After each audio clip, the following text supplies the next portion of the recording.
Good evening. When they write stories about the careers of John Higgins and Mark Williams, Chapter 1 will start in 1992, the year they both turned pro at the age of 17. It was the year that John Major was in Downing Street, Bill Clinton was in the White House, and Right Said Fred were at #1 with Deeply Dippy. Well, happily, some memories fade, but the Scot and the Welshman are not fading away. And these 40-somethings have given us a nostalgia fest and the oldest ever lineup in the final of the Betfred World Championship. What a reception these two great champions have had here.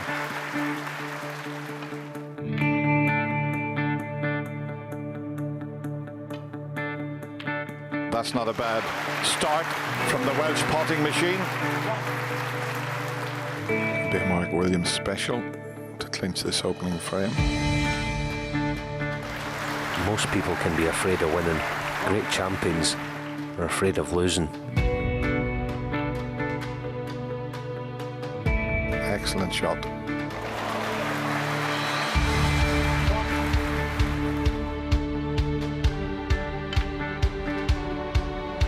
Oh, he's in the pocket. The good start continues for Mark Williams. 2 frames to 0. Decent long game this morning. Oh, great shot again. He leads John Higgins by 3 frames to 0. Not the best player in the world with the rest is John. Big shot now. Nope. It's not his favourite implement, there's no question about it.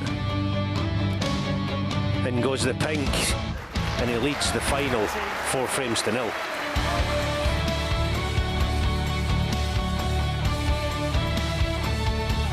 Good shot. That's a fabulous century from John Higgins. Yes, the path that you have travelled matters not. It's only the path that you're on. And what about this for a positional shot? What a way to respond. 5 frames to 1.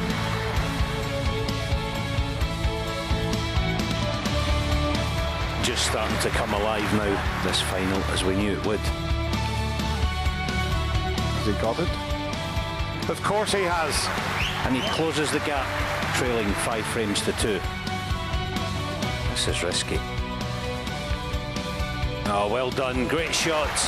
Mark Williams led 4-0, so John Higgins, he'll be pleased. He's 5-3 behind, though. Well, a great air of anticipation here in the Crucible this evening for what should be a hard-fought and brilliant session of snooker. Alan, you commentated this afternoon. As a player, how did you see that session unfold? Well, I thought it was very tight all the way, albeit Mark Williams went 3-0 in front. I thought it was very evenly matched. John Higgins made a big blunder in frame 4 for me. The green with the rest, I thought he should have been a little more streetwise than what he usually is. He presented his opponent with an easy chance to win the frame, then 4-0 behind. The hole was getting deep, and he had to dig deep to actually get himself back into this match. Yes, John, if he didn't come into this final with confidence like we know he has, I would have worried for him there, but winning the second mini session 3-1, I fully expected the fight back, and we got it. And 2 worlds are going to collide tonight. I can't wait. He looked more comfortable at the end of the frame, like the old John Higgins. At the start, he looked a little bit shaky, didn't he? He did, yes. I think when frames go scrappy with these two, I think Mark just has the edge, but I think John has the scoring power to counteract that. We're in for a close one again. Mark Williams, specialist in winning frames that are scrappy, but Mark Williams also, in that session, as he can do, can win frames as if he hasn't got his foot to the floor, and that's a great art, isn't it? Yeah, it's a great weapon to have. He's had it throughout his career. He's not scored the weight of centuries that perhaps John and Ronnie have, but he certainly knows how to get the job done. It's impossible to predict what's going to happen, actually, in the session, but you expect, I think, perhaps a higher level tonight? I think so. I think Markle, by the way, I think he'll have to up his levels, because I know John will play well tonight. OK, well, the players are backstage, as is Ken Doherty. I'm sure it's tense there, Ken.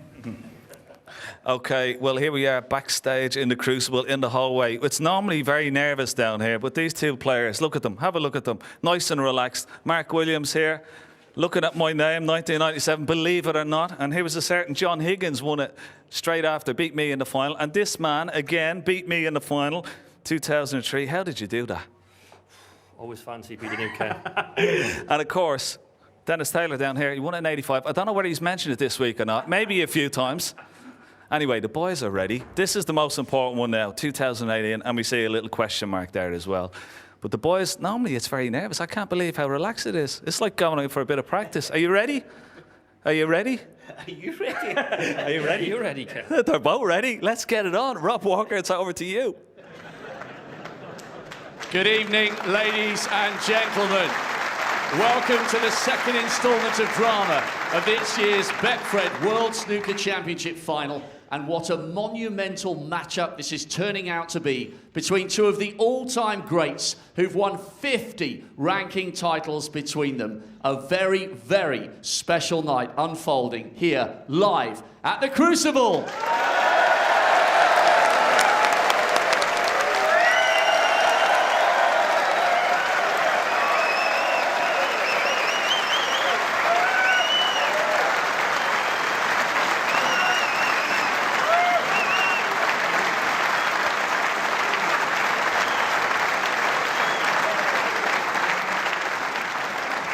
Please welcome a player who has embarked on an incredible run this year in Sheffield.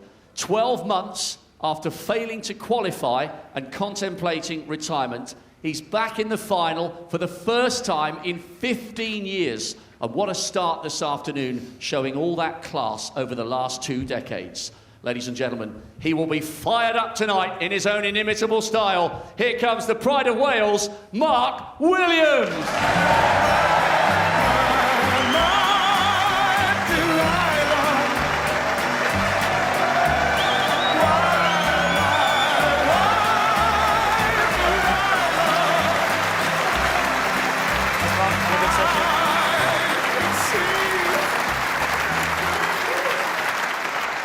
And his opponent, a player who has also been producing his best here for 2 decades. From 4-0 down this afternoon, he showed all the class that has taken him to 4 world titles so far. He will dig deep tonight, as he always does. He's the pride of Scotland. He's the Wizard of Wishaw, John Higgins.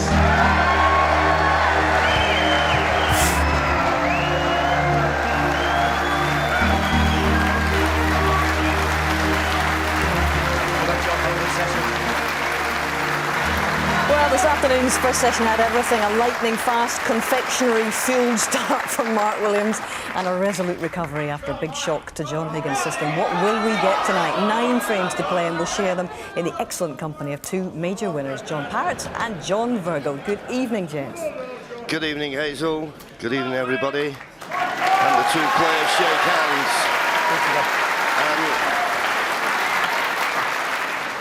Thank you, ladies and gentlemen. Frame 9, Mark Williams to break. And I think if that old phrase, John, form is temporary, class is permanent, then this is the answer to it, this final. Nothing more true, John, than that. 2 wonderful players who have got themselves to another world final. Incredible. But then again, when you see what attributes they have, maybe not that incredible. Wonderful match players, great temperaments. I mean, can anybody more laid back than Mark Williams coming into a major final? Incredible. Yeah, he's a one-off, is Mark.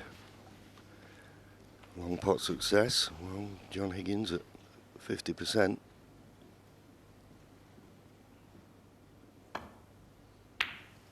And didn't see the value in taking that red on, because he wasn't certain to be on a colour and it was risky. So just probably thinking I'll just play my way in this evening, because it must have been a shock to the system to be 4-0 behind and 5-1. Yeah, didn't really get out the blocks, did he, opening session? Don't suppose it was being tired or anything. It was just one of those sessions, he just maybe a little bit nervous and didn't really get going.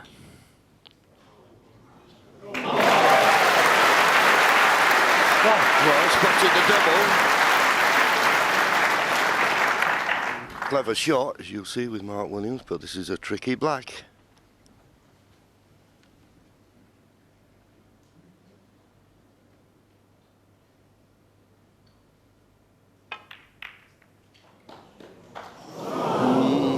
Just a bit high. Mark Williams, 1. As I say, tricky black. But once he'd got the double, was forced into it, really.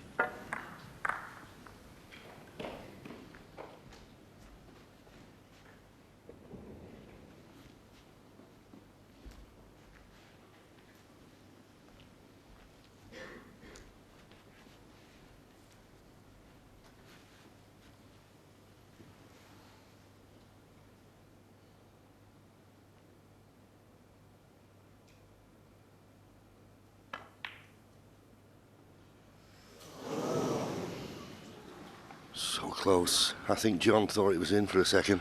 I tell you what, that's a big shot in the frame as well, John, because if that goes in, and you see it just catching the near jaw, he purposely left it on the black where he'd pot it and go straight into the pack, so that was a huge shot.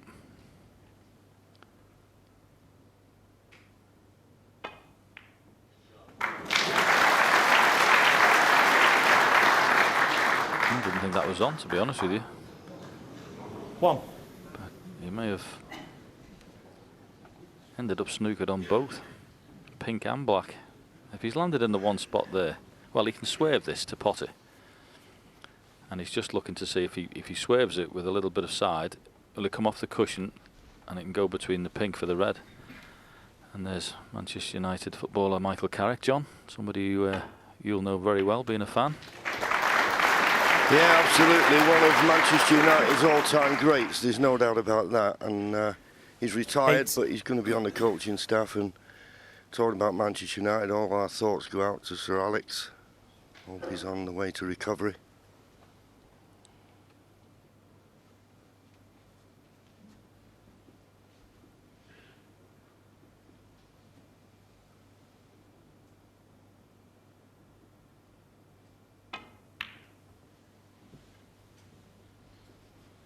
Mark Williams, 8.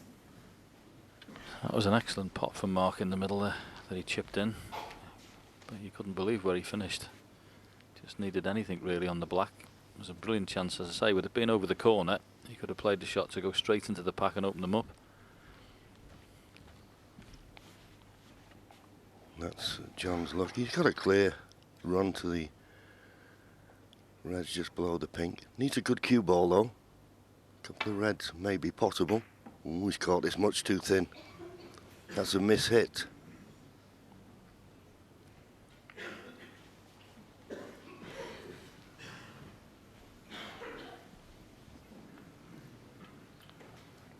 He may have been fortunate as well, because he's left Mark horrible cue in here. Got to be very careful when you follow through, the cue doesn't touch the red.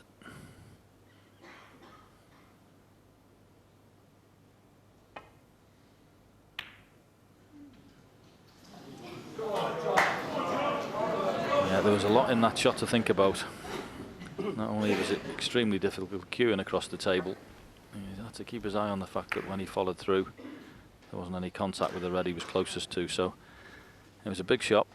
Yeah, and he had to play it that way. If he'd have played it with pace, he'd have probably kissed the red near the top cushion and been on nothing, but it's a reprieve for John.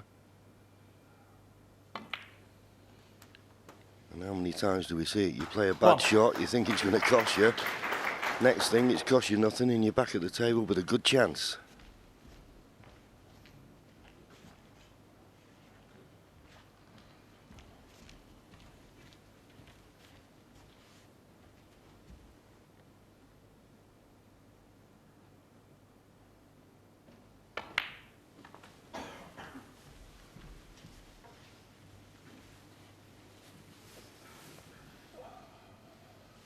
Six.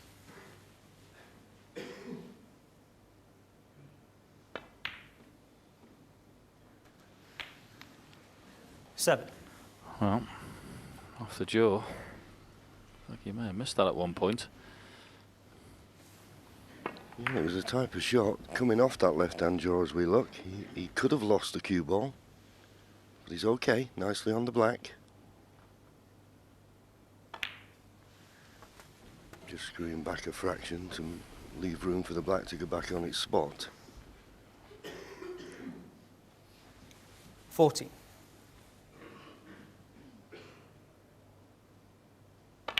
There's no doubt, John, that John Higgins has shortened up his cue action slightly He came in the studio the other day and said he'd seen something on one of the BBC coverage programmes that when he was playing, Jackson was a little bit on the long side, even for him. So he's shortened it up a touch. A bit more compact, a bit more control. And he certainly started to score when he did it. That's okay, he's got a red to the right middle. 22.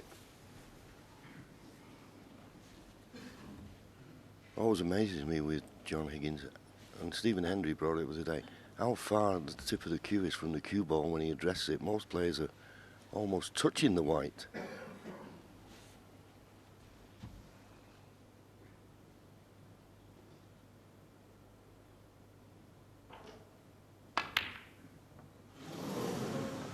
Well, one eye on the cannon. John Higgins, 22. One eye on the cannon, took his eye off the pot. But what has he left? First glance, nothing.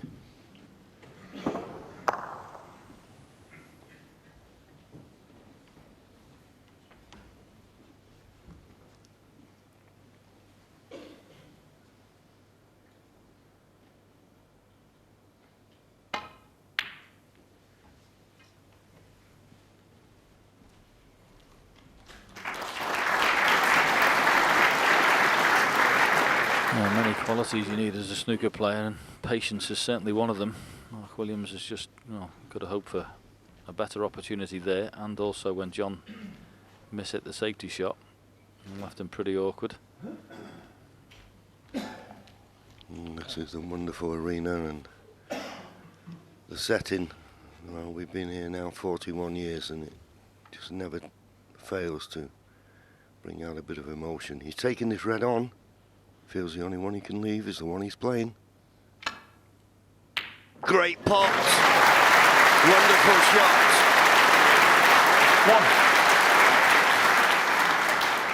Yeah, can't cue one better than this. And of course, where he's finished on the back is absolutely perfect for a little stun up. Red at the back of the cluster definitely goes. So, from nothing, he's created a chance. That was an excellent opening red. 8. When he pots this red, he'll release another one to the opposite corner.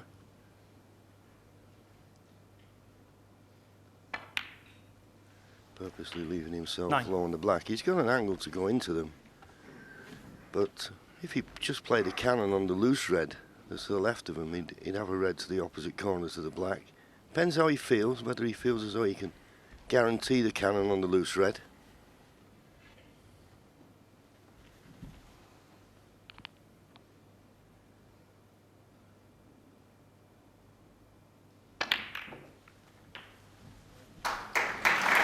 Good shot. That was a nice little spin up there. I think that red you were talking about, John, probably 60. a little bit tight, wasn't it? So he decided, I'll take the cannon and take my chances. Played it well. Yeah, it's worked out okay. The only downside, you would say, is a little bit closer to the cushion than he'd like to be.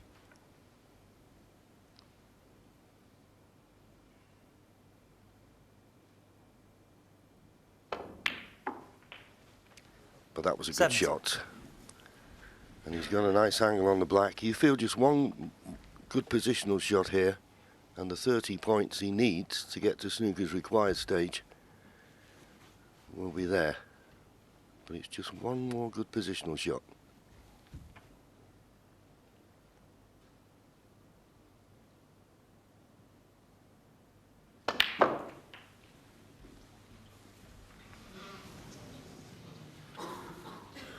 And he hasn't played it. 24. I think he was trying to stun up the other side of the reds there. Just got into the cue ball a bit much. Trying to play for the red in the opposite corner, but got into the white a little bit too effectively. And now it's just a safety. So he's got a 40, he's got, well, I should say 35-point lead, but he's had 3 chances already in the frame. Not really put it to bed yet. It should be a little bit worrying.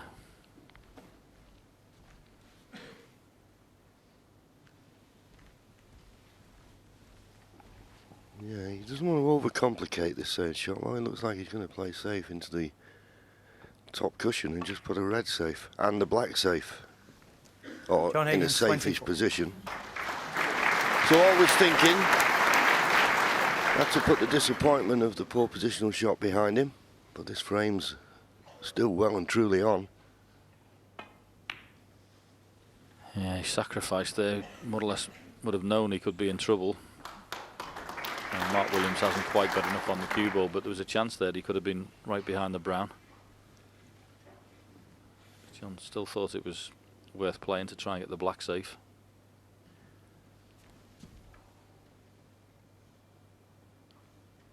Taking this on. Oh no, he wasn't. You fooled me, but now he's played it as he has. He maybe wish he had it done, because he's definitely left the red to the left centre, containing safety, but it's not worked out.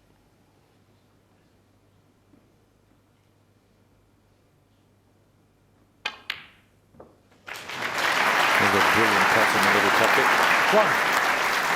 And the only downside is if he's come straight, this was wonderful cueing from Mark Williams.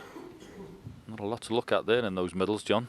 Yeah, and I suppose we can see the value of John Higgins. If the black had been on his spot here, we could be saying that this is a great chance of steal, but as you say, a bit too straight on the black. Trying to force the cue ball out. Well, he's done very well. Needed a bit more side, but I don't think he wanted to risk playing with too much side. So, another good pot needed.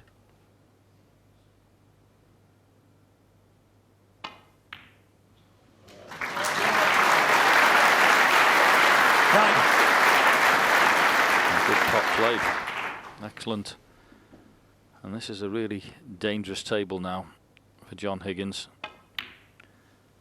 Yes, I know there's lots of pressure on it, and we see these players are that good, we think they're going to clear up every time, but this is a very dangerous board for him at the minute. 30. The reds are all in the open, with the exception of those two, which will easily come out with a cannon somewhere along the line.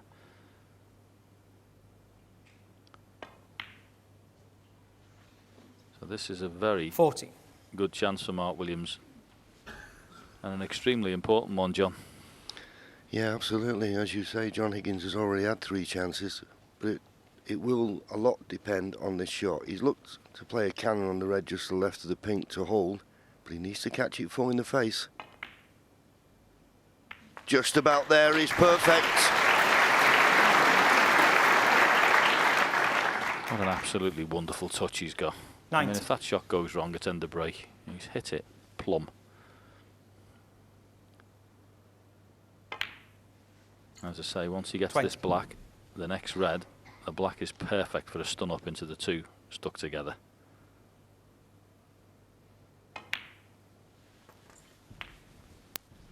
Although he wasn't expecting that big bounce off the cushion. Yeah, he seems to get a big bounce off the other side cushion as 27. well, so whether he's just maybe pushing the cues through a little bit firmer, because obviously there's tension out there. 28. He could have done with being a little bit straighter, so cannon on the 2 reds, trying to bring them into play. Oh, once again played it beautifully. We have a new favourite for the frame now. 35. Yeah, lovely touch. 36. Perfect world, you'd get the green back up on its spot, make it easier. And I think that's what he played for, John, and he's just under-hit it.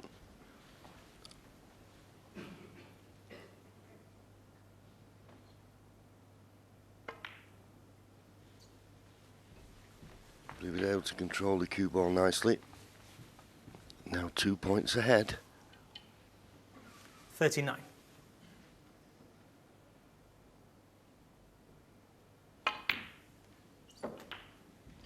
Could have done a tiny bit more on the cue ball there. He's got a little bit too much of an angle.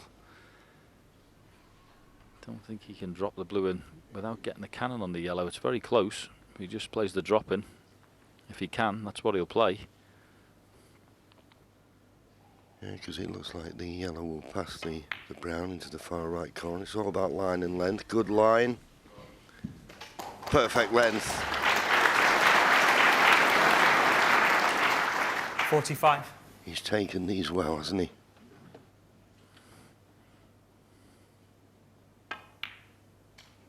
This is absolutely 47. vintage Mark Williams. This is what he's always been exceptional at, John, when he was winning tournaments. Yeah, and he'll be a little bit disappointed there. He let that cue ball run through a couple of inches. John Higgins will be there wondering about the chance he's missed. Mark Williams needs green, brown and blue to take the first frame of this second session. But he's okay 50. now. Yeah, and even that was a better shot than it looked when you got that extension on the NDQ with the extra weight. Very easy to get into that cue ball too much and screw back. But he played it beautifully.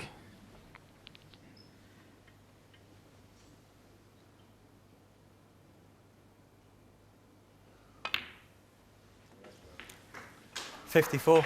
This blue to go 22 points in front with just 13 remaining. Excellent snooker this from Mark Williams. John Higgins had 3 chances, and you might say had a run of the ball. First chance Mark Williams has got, he's won the frame. 65. And looks in marvellous touch.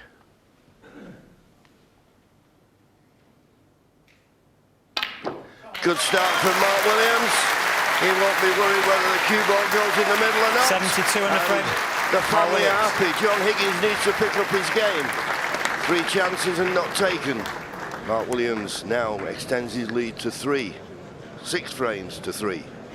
Yeah, first blood this evening too. The Welshman and Ken, a fantastic break, and the foundation of it was that pot to the middle. Yeah, he must be one of the best middle pocket putters that we have ever had in the game. And have a look at this. It's not only such a tough shot into the middle and such an acute angle, but perfectly on the black, and played a really good break there. Not only get black to red state, but then a couple of beautiful little cannons. I mean, his cue ball wouldn't be on a string like John Higgins's would, but what he does, he has a wonderful touch, as John Parrott said, and just to keep that break going, it was a magnificent break. He's very effective without looking effective. Yeah, yeah. Yes. And actually, one thing that John Parrott was mentioning this afternoon when he was doing some demonstrations was that John Higgins has spotted that he felt he was pulling his cue back too far for the shot, for the weight of delivery of the shot.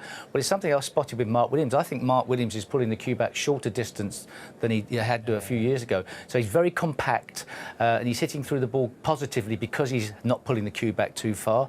And when he hits it, he's punching it rather than stroking it. Yeah. And on fast tables, you don't have to have that long a pullback. And he's stolen a frame from John Higgins there, who would be not happy that he's given away gilt-edged chances, three chances, as we said. Exactly, 3 chances not converted by John Higgins. Yeah. Very, very seldom. You could see him.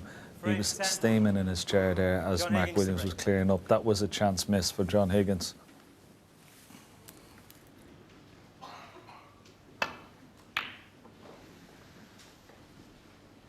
Just a reminder, there's going to be 9 frames played in this session. And John Higgins goes back to his seat with a wry smile on his face. That's not a good break-off shot. Just not found his touch yet.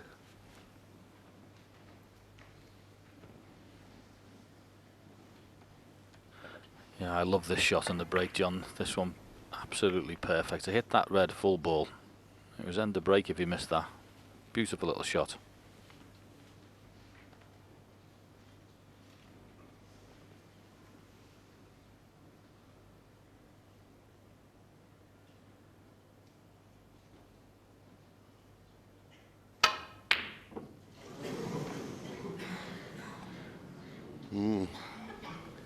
Took the harder shot, or the harder pot if you like. But can John Higgins get past the blue? The way he's looking, I think he can. He's coming down to see the availability. Well, can he? On our virtual look, it seems as though he can't. He's having to play a little bit of swerve. This is missable. Well, that was missable. He'd be relieved to see the cue ball nestling into the cluster. Yeah, you had to play that slower than that, didn't you? Once you hit it that hard, the swerve wasn't going to come back. See, the cue ball goes out, not enough time for it to swerve back in.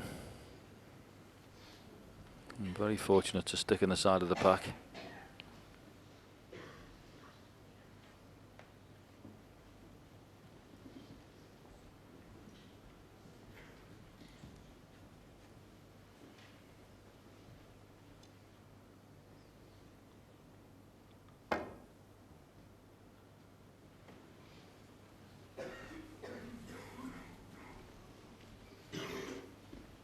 Yeah, decent cue ball. Now this will be a test for John, because a couple of safety shots he played in the first frame of this session, he caught them much too thin, didn't really hit them. Played a break-off shot, didn't really hit that well. Needs to be finding that baulk cushion, particularly against a potter of Mark Williams' quality. So there's pressure on this.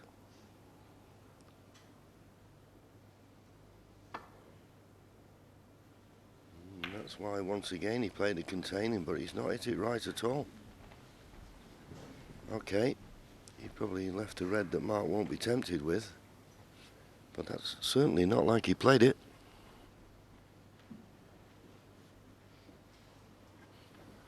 Well, this is brave. This is a horrible shot. Cut back in the corner, no idea where the cue ball's going, and you need to cue it well off the cushion.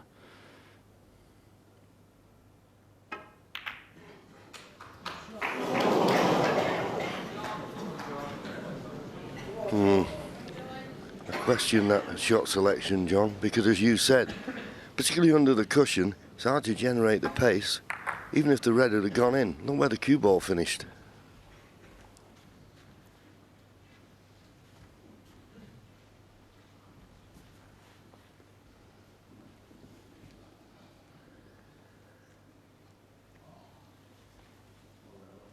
Can't get to the one that's just away from the pocket. I'm going to play this one near the top cushion, hoping to go up for the blue probably, or pink. And it went. I was about to say, John, it was right touching the cushion that. It needed putting. It looked easy at first glance, but it was very close to the cushion that, and it just about wobbled in. Sounds ridiculous that you could miss one of those, somebody of John's capabilities, but they can be missed.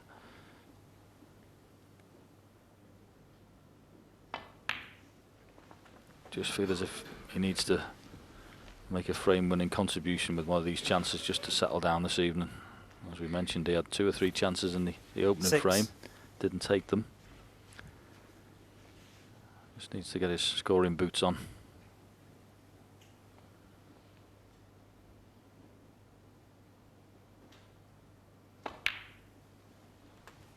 Seven.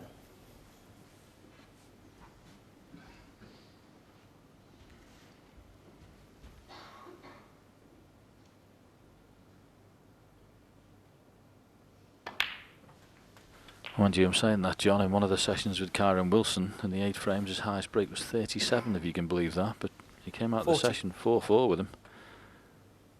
So it just shows you the quality of his match play. 15. That's what his B game's like when it's not all firing. Yeah, but I think those type of frames against a young player like Kyron, you'd always fancy John in the tactical side. But Mark Williams can match him in that. And I agree with you, this is a big visit. 20. Just to settle him down.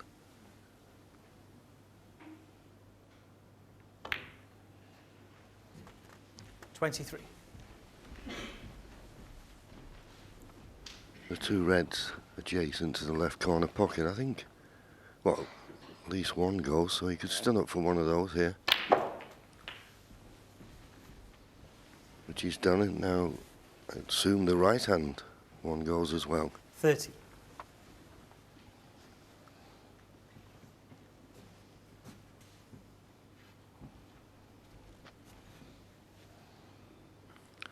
Yeah, this is a really quite a nice chance because he's got obviously 2 or 3 loose reds, but he's also got a lovely cluster, 31. the 3 next to the pink. If he gets on the blue at one point, or indeed off the pink, he can split those up.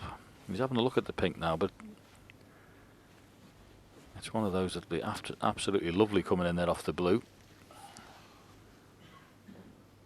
So he's taking it this way with the pink, slightly stretching. There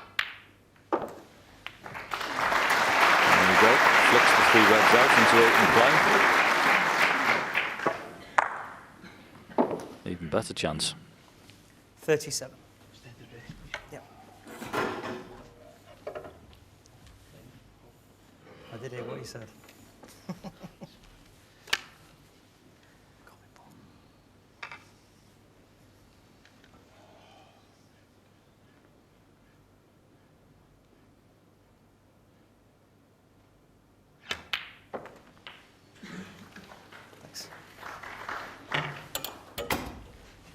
Now, what sort of an angle has he got on this black? He doesn't have to play any more cannons.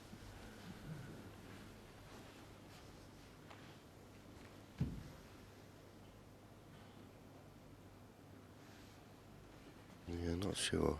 It's one of them situations you wouldn't mind it being straight. But he's just off straight.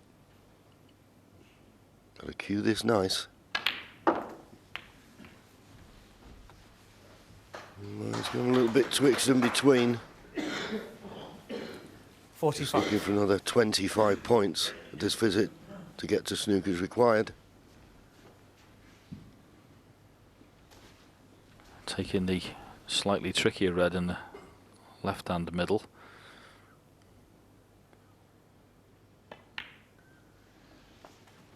Couldn't really generate any pace. It was such a tricky pot, that. So he's slightly wrong on the blue.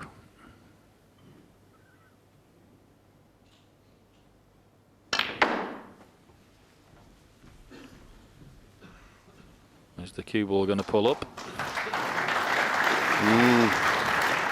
Well, applause, but it's a bit 51. further down the table than he wanted. He may still have a pot on, but it's not as easy as he was looking for.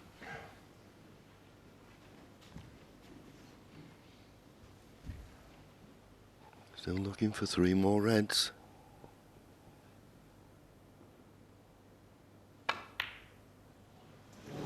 No, it was tricky, that. John Higgins, 51.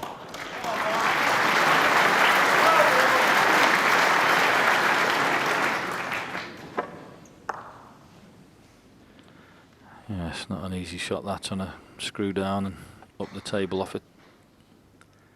Shot before was the one that was the costly one. And a big area really off the blue for John to play into.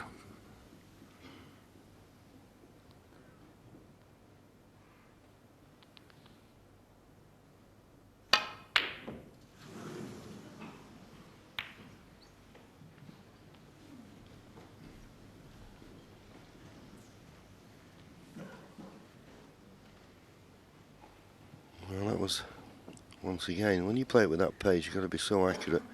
And as soon as John walked to the table here, something was interesting him. 3-ball plant. And you know, John, it looks on. It looks absolutely plumb, John, doesn't it? It does. When the second 2 reds are very close together, you've got to hit the first one bang in the middle. But at first glance, and looking again, looks unmissable.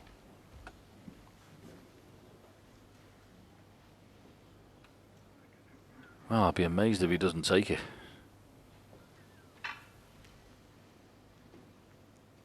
Well, maybe. Well, they say the camera never lies, but... The only thing I can think of is the second red in the line of 3 is just on the other one, touching the other one. Maybe he thinks that's the problem. Yeah, maybe. Well, Mark's having a look at it. And I think Mark would be of the opinion that it could be, so he won't be leaving John a chance of possibly playing the plant from the balk end.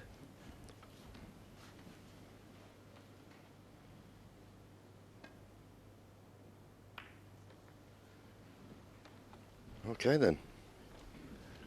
That plant's still there then.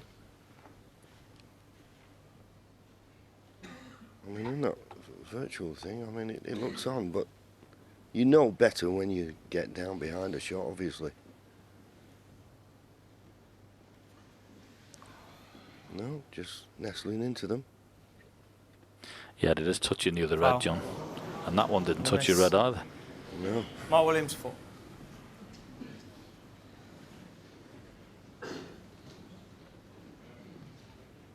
Ja, du ist.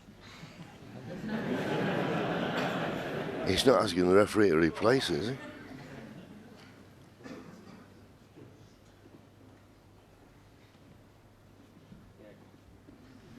From there? From there? Yeah, the referee, Brendan Moore, would be pleased that you said from there, Mark. He won't want to replace in that. I suppose that's the problem with John with this type of shot, because he cues so far away from the cue ball. It's this delicate shot's difficult. That's a good point, John. It is very unusual. That I can't think of any other player in the professional ranks who cues up like that, I have to be honest with you.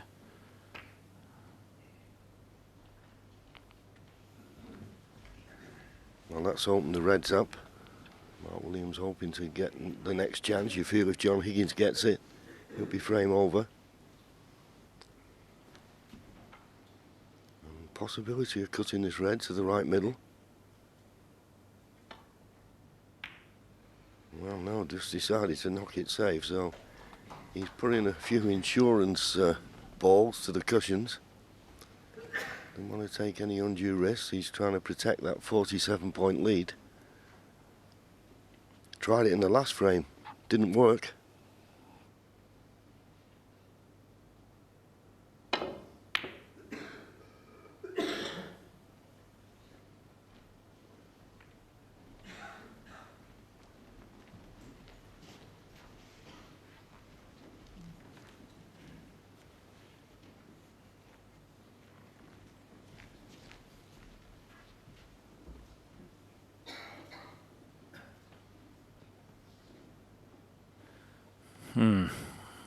That red that's in the balk area that John's ignoring.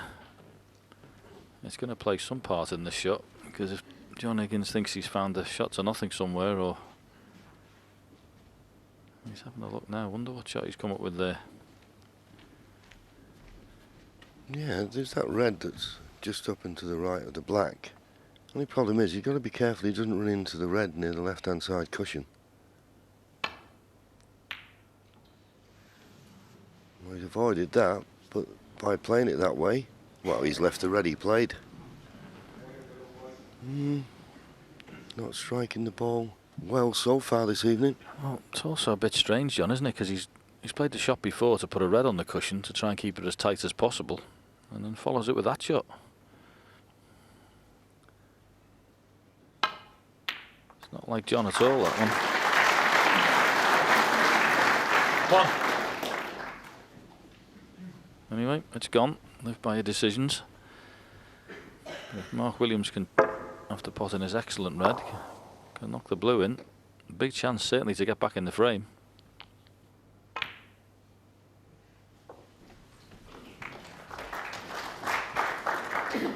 Absolutely. I think it's going to be a tall order to win it at this visit with the reds near the side cushion. 6.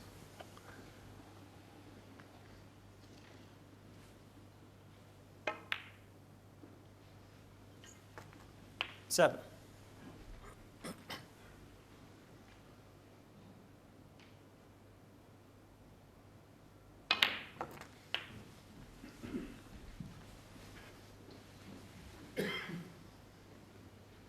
14.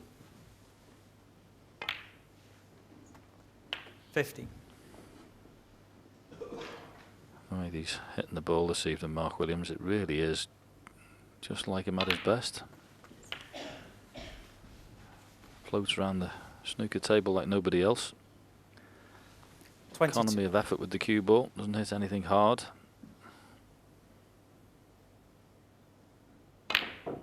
Except for that one he missed. Now, was that a kick? Mark Williams, 22. Well, I didn't expect him to miss it, to be honest with you. Let's have a look. Well, there's a bit of a jump, but when you're playing that top spin, you get the balls jumping. We'll see it a lot when we get this super slow-mo watching it. It's amazing how often the cue ball leaves the bed of the table. But it looks as though he's had a little bit of a reprieve by covering that red with the black. John Higgins now just trying to cover the red in the balk end, or leave the cue ball parallel with it so you can't play a good safety off it.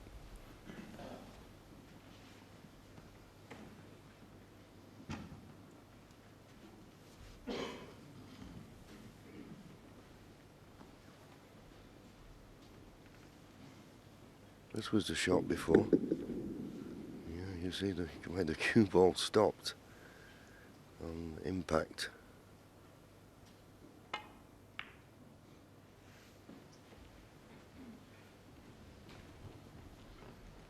Yeah, played that well.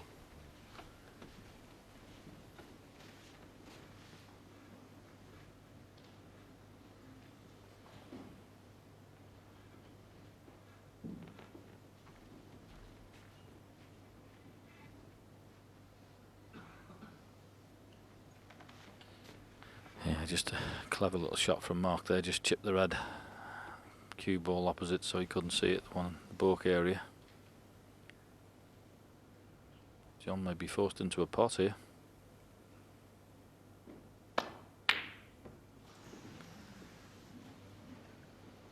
He was, and he needs a bit of luck.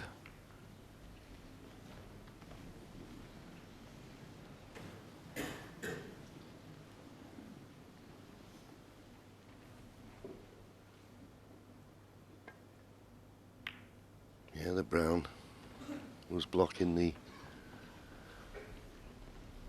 pocket for the pot, so John was a little bit fortunate.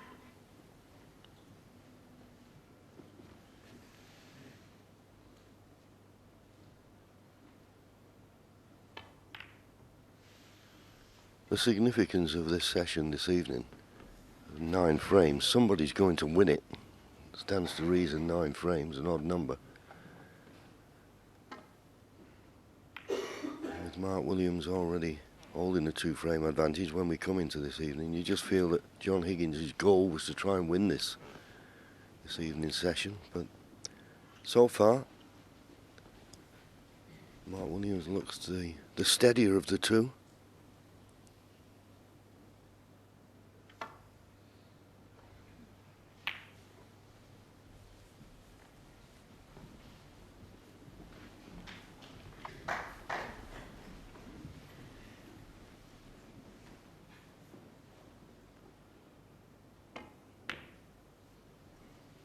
Well, if I said in the last frame that it was ripe for a clearance, this one definitely isn't.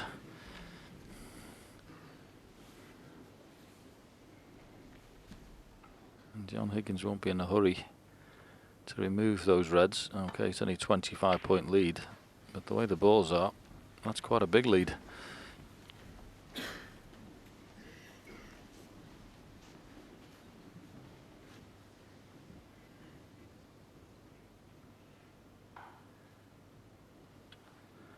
This will most definitely be the longest frame of the match so far.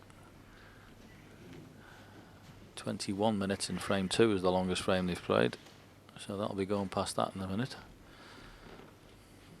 It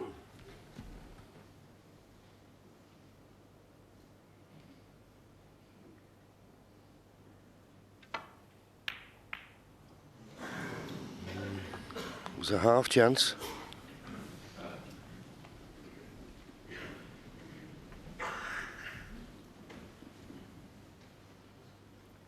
Mark may consider this red worth taking on. The only red he could leave is the one he's playing.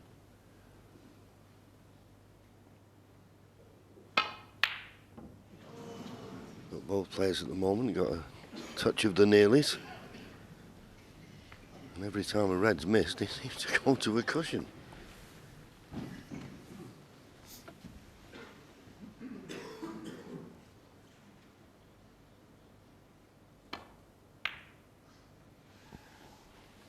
This is a bit loose.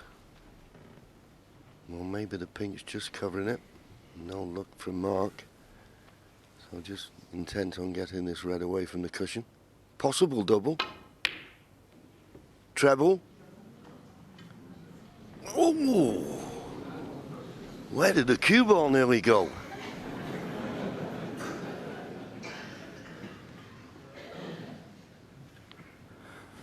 Well, it nearly went in there, and he's angled on probably 2 reds, John. He may have to be forced into the 3 reds on the left-hand side, so that cue ball finishing where it has done, stuck on that jaw, is making him play this shot.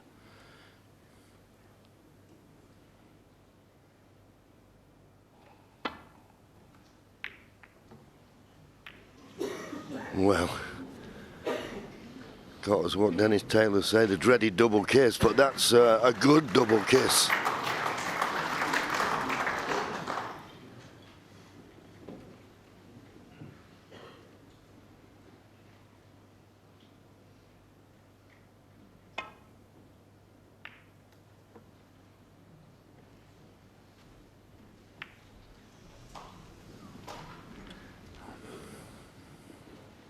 Slowly but surely, though, the balls are coming out into open play. Just a 2 now over on the left-hand side.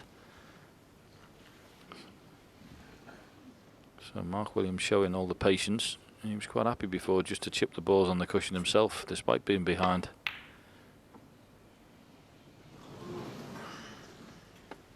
Just as I say that, another one runs up the cushion. Yeah, but once again, it was a half chance from John Higgins that he didn't really get close to.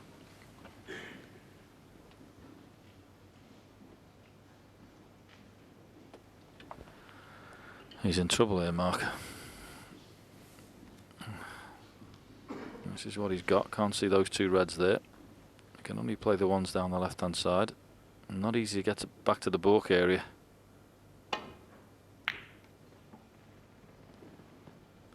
Unless you play it with a loaded check side and hit it that well. Wonderful shot. As you say, John, that was difficult. And a little tap on the table from John Higgins.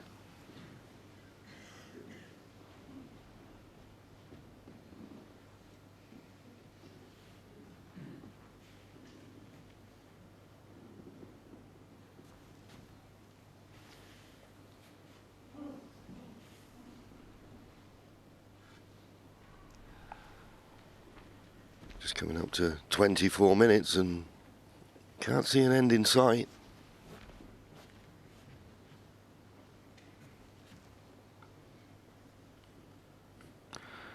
John's going to play this, and he doesn't like it because he's going to hit it thick. He's got to hit it thick to have a go at the pot and to avoid the red on the right-hand side. The 2 reds that are to the right of the black, he's got to avoid the right-hand side one. Brilliant. Oh. Fabulous Williams pot. full.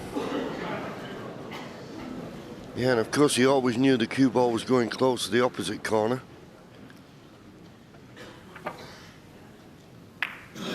Goes the upside for John. He's got another red off the table, even though it's cost him 4 points.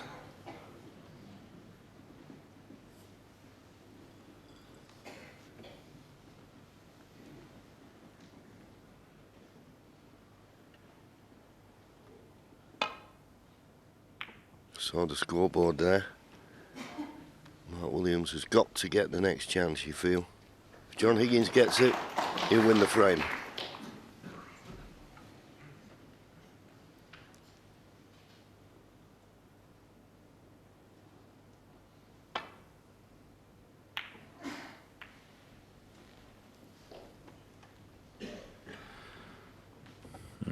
Some good stuff at the minute. Mark's trying to get the balls into play and trap John. John's having none of it. He certainly won't be moving the 2 reds on the left-hand side cushion, that's for sure. 3 reds on the left-hand side cushion. It's an excellent reply from Mark Williams. Really good tactical stuff from 2 masters. Yes, he can clearly get through to the reds on the left, but he's swerving around the yellow to hit this red. Don't want to bring one of those reds away from the cushion. Control swerve. But he'll have left this on. But look at the table. You can't fancy Mark Williams winning the frame at this visit.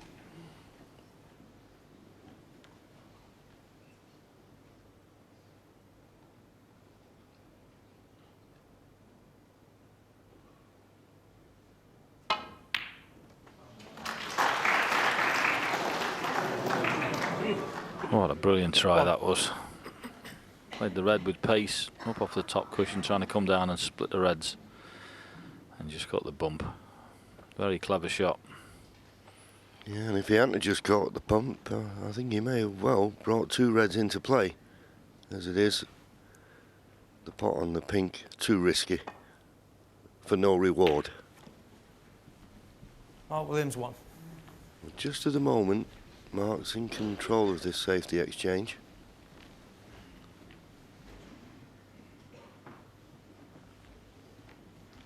$20 points ahead, John Higgins, 51 remaining. Just wondering, he's trying to play a little bit of a shot to nothing. Red across the table. Cross double type shot. Here it goes. Good effort, but look at the cue ball. Excellent. Yeah, it just signs in the last few safety shots that John Higgins starting to hit it a little bit better.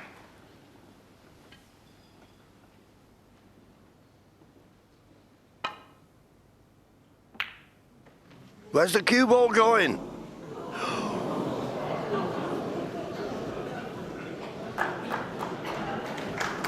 It's good now.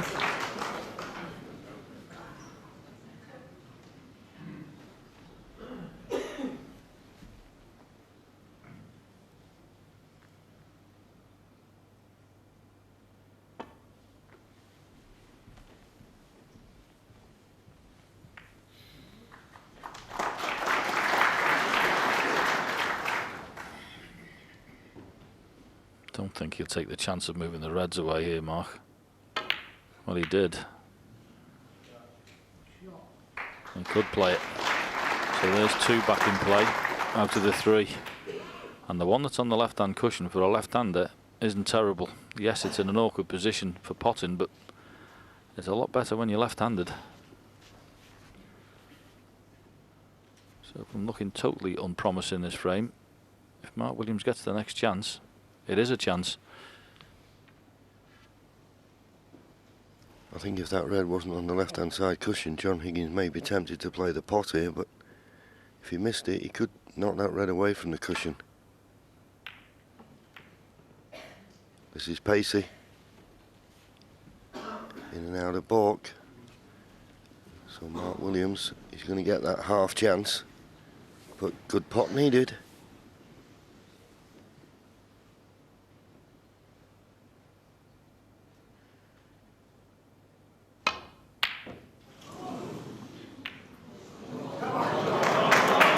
Well, there you go. All that tactical stuff, and then you feel Mark's got a half chance. Never take those reds for granted. Misses it. And John Higgins now. 2 reds, 2 blacks to get to Snooker's required.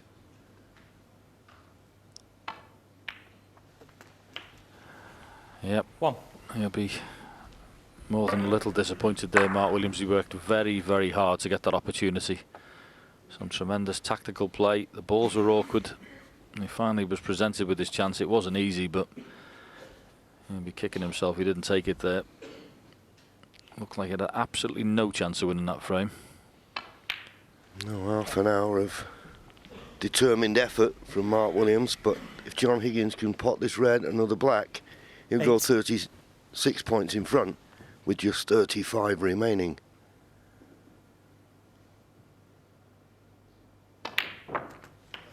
It's in, and he's on the black.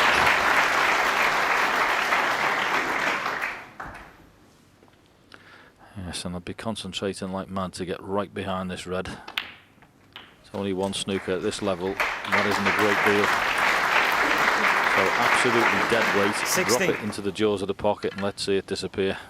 Because what you don't want to do is give yourself 15 or 20 minutes of aggravation.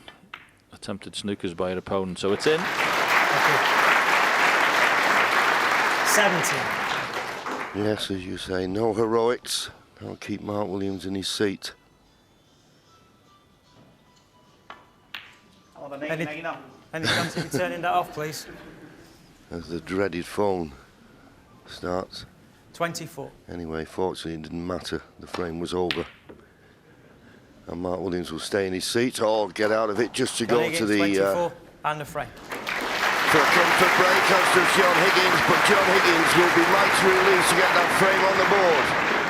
So now he's still 2 behind, but he started to strike the ball better near the end of that frame. Yeah, we don't see John Higgins with many weaknesses in his game, but I want to show you one. It's obviously with the rest. You've probably heard me talking about it. Part of the problem is when you're playing a shot with the rest, watch this right arm. It's a bit like a pendulum. You want to catch the cue ball in the middle of these feathers here. So what I'm going to show you, I've got a couple of cue balls, a couple of reds.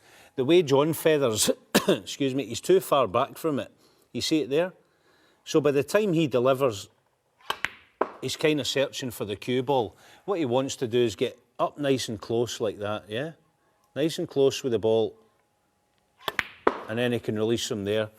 What he gets from that is more control and more power. I think it's something John Higgins could be working on, because in frame 4, it cost him today. Yeah, one of John Higgins' very few weak spots. But you've got to say, Steve, we were talking about this, you must convert your chances against Mark Williams. In essence, why? Well, at any level, really, at a top-class professional level, the players are so good, even if they're 50, 60 points behind, they can clear up on you. So, therefore, when you get a good gilt-edged chance at the start, you'd like to make a frame-winning contribution. And John Higgins hasn't done tonight. He's let the balls go astray. First frame, Mark Williams converted that chance he got. He didn't get away with it a second time, so he didn't get it. So, you know, John Higgins would be much preferring to win, like, you know, 70s and 80s and winning in one visit. Exactly, because it's more his style. Yeah, well, exactly. And Mark Williams is a great hooverer-upperer of scrappy frames, is he not? He certainly is, yeah. But I just love the cat and mouse games, you know, the tactics from both players, because they're both at the top of the game in that department as well. And it's quite interesting. John can mix it with anybody, and Mark Williams can certainly mix it with anybody as well. Master tacticians. It's kind of degrees of greatness that we're playing for here, aren't we, in this final? I mean, they've been there, they've done it all, really. It's Williams is after a fifth, and Williams is after a third, I beg your pardon, and Higgins is after a fifth, yeah. Yeah, I mean, they're both great champions. They can both play with lots of with pressure heaped upon them and still pot the balls. But they're great thieves of frames they shouldn't be winning, and that's it's quite fascinating to see how they go about that. Yep, it's been a great final so far. So back out we go. We've got a long way to go this evening, but this is the third of our evening. That last one was just over half an hour, so plenty to enjoy between now and, well, who knows when. Thank you, frame 11. Mark Williams to break.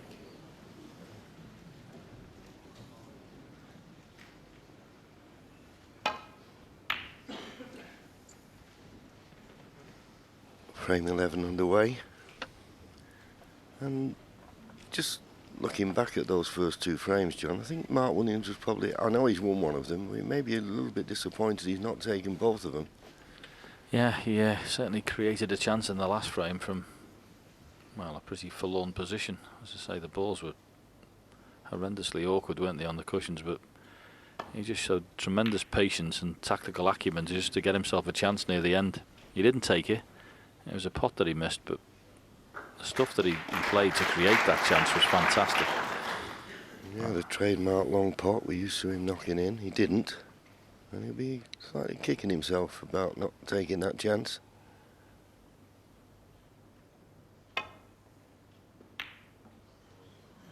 With that type of shot, you always err on the side of hitting it too thin. But catching the yellow has given John Higgins a tempter here. Needs good cueing. But the black is available into the opposite corner. And as I say, I just felt at the end of that, with a couple of safety shots, that John was starting to strike the ball a bit better. Anyway, this is a tester.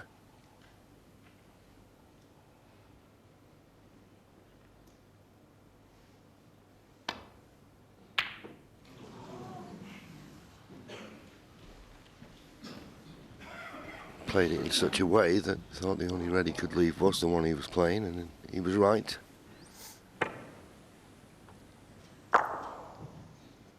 Nearly got the double kiss, but safe enough.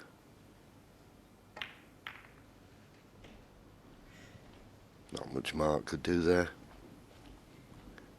And the problem here is that red on the balk line. No real telling safety in the balk end at the moment.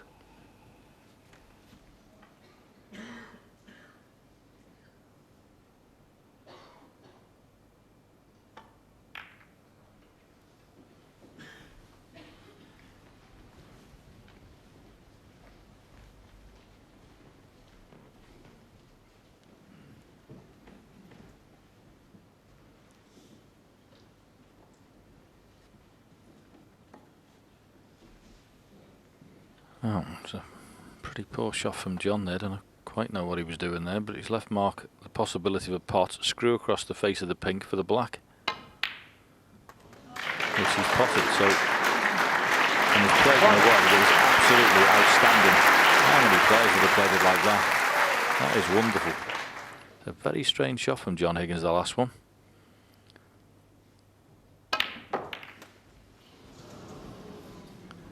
Funny enough, Mark's played a few of those in the Championship, John, and nearly all of them have gone wrong. Yeah, it's sometimes very difficult, particularly when you're using a cushion to go into the reds, to generate enough pace. Just need a bit more topspin to get the arc on the cue ball. Yeah, far from an easy shot. It's just Williams, 8. He's either over-arced it or under-arced it.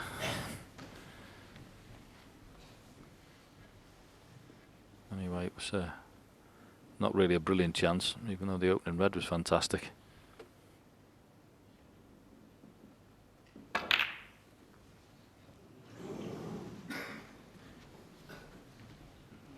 You can't beat a crucible, ooh, can you?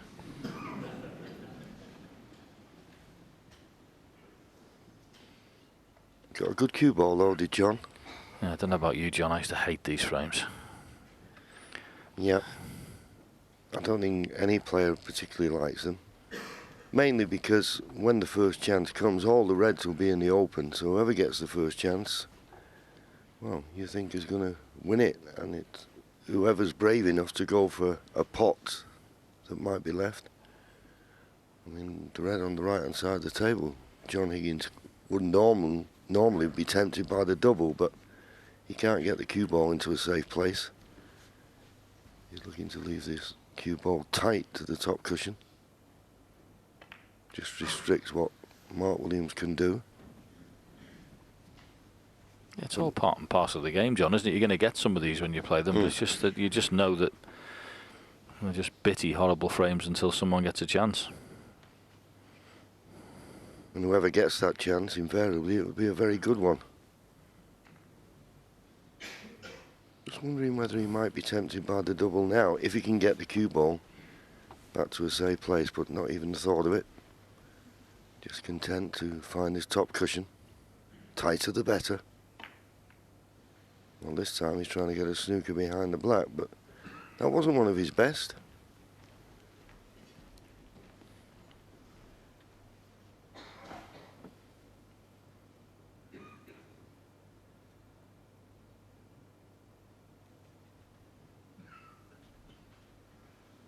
The fact that Mark can get to the bottom of the cue ball, it could give him the advantage.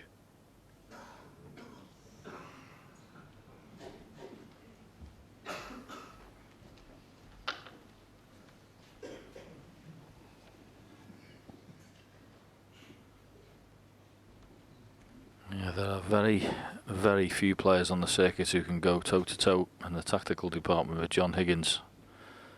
But Mark Williams is definitely one of them. He almost gives off the aura of not being capable of doing it, John, because of the way he plays, doesn't he? But you play Mark Williams and you are in some horrible spots on the snooker table. He knows where to stick the cue ball. Very clever.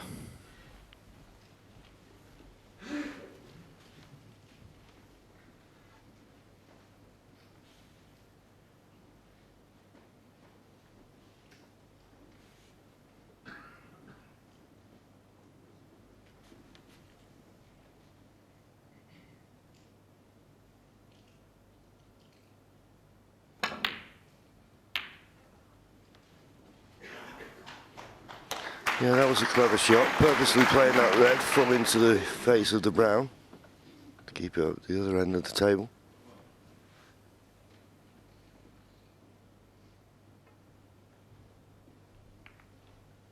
The other thing that's making the safety a little bit more difficult, the red near the far right corner, it's possible.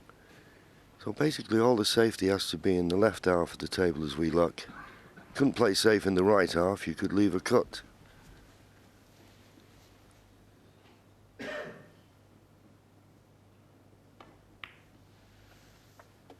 And it's also stopping somebody having a go at a double for exactly the same reason. Absolutely.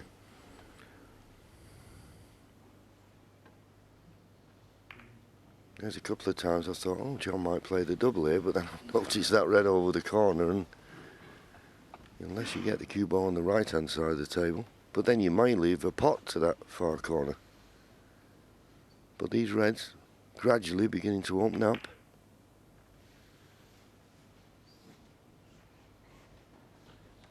Excellent cue ball. Oh, that's better. Tighter you can get that white to the top cushion, least amount of shots your opponent can play and reply. Can't get the cue up in the air and jack down and play a shot where he brings it. I mean, see Mark's face there, little nod, appreciation.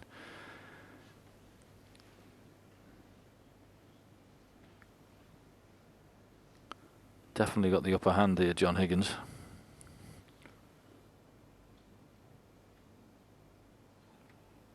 Was he taking this on?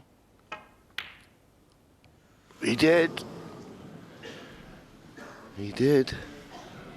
And he couldn't have got much closer.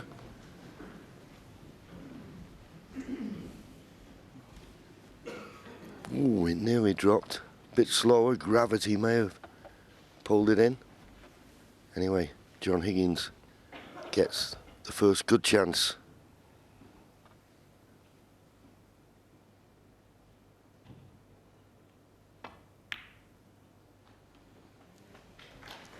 One. Yeah, just had the natural angle to come on the black. Nice shot that from John. And it really is fascinating at the start of these frames watching these two players. They use that expression, don't we? Chess with balls. And it's certainly like that with these two. And one's got a manoeuvre, the other one usually has an answer. But it was John Higgins' excellent cue ball, tight on the top cushion, that stopped Mark Williams from getting the cue ball back, and he was forced into that pot in the middle. So advantage Higgins there.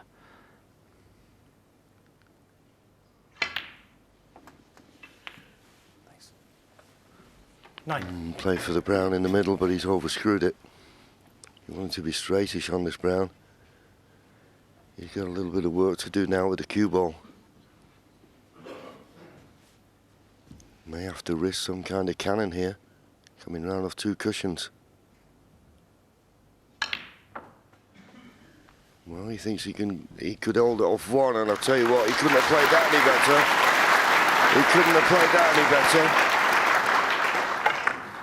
13. Look at the way the cue ball out with the backspin he had on it. That was a very good shot.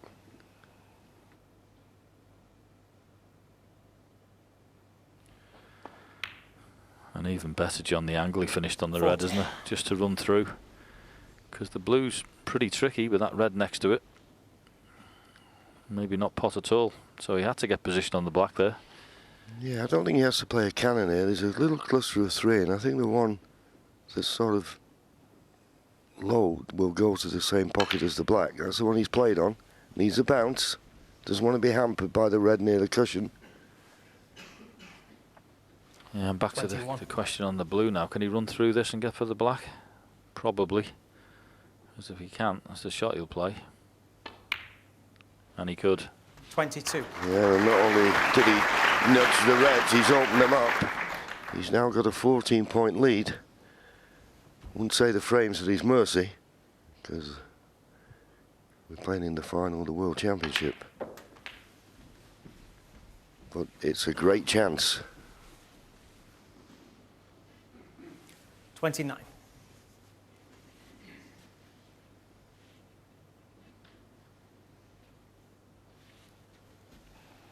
There you go, just looking for another 41 points from this position.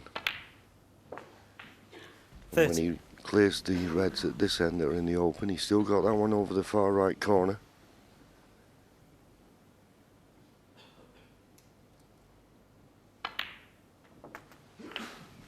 Played the little cannon perfectly. Just what you'd expect from someone 37. who's been 4 times champion of the world. Great response. And a fascinating frame right at the start of this with all that tactical play. And he's getting his just reward. And very importantly in this break, he's managed to stay on the black right the way through it.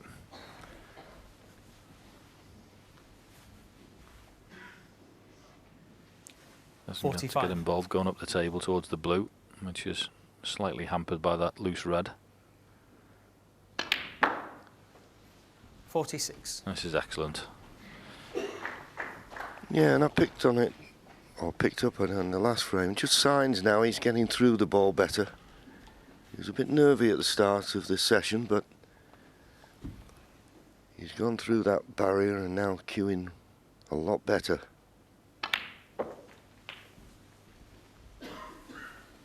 .45 points the lead. In an ideal 53. world, he'd like to have an angle on this red and go up the table for the pink.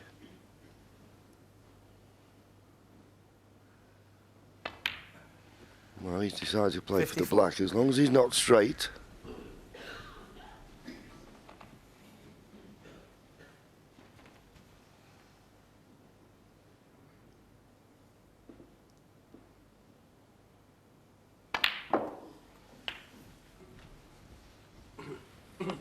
Yeah, it's easy to forget as well, John, in these long matches, isn't it? The fact that he was actually 4-0 down in this 61. match as well, so pulling back to 6-5. He'll be delighted. Oh, he's been under it from the start of the match, hasn't he? 4-0, 5-1. 62. So he pots the pink. And he'll go 60 points in front with 67 remaining. So just one red required after the pink.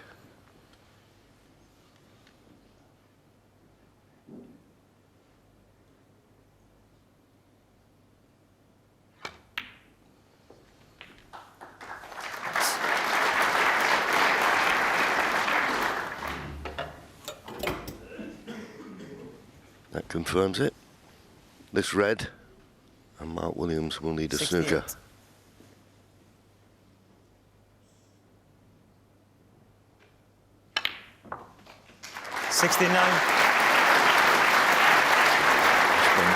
Truly excellent from John Higgins this break.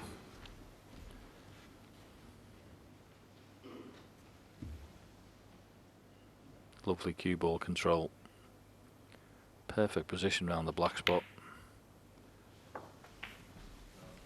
And even though he's slightly overhit that one, won't be on the red next to the blue, I don't think. Or is he? 72. Oh, a little swerve required. No problem. 73. Yes, and that'll keep Mark Williams in his seat.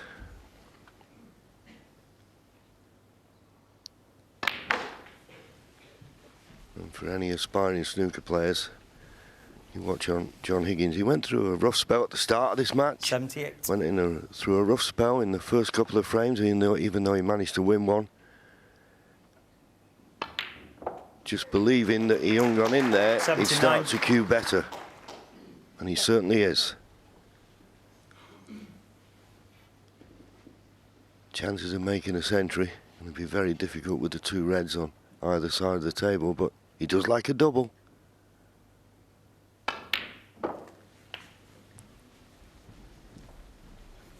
And that's what he's going to play here. 85. He does like a double. 86.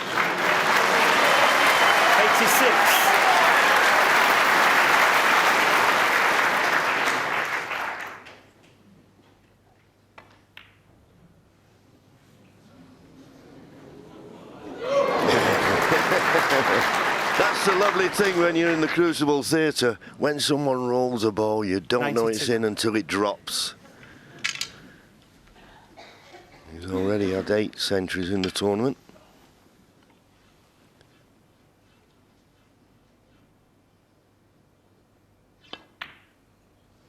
And there have been 79. So could this be the 80th? Is the record of 86 going to be beaten this year?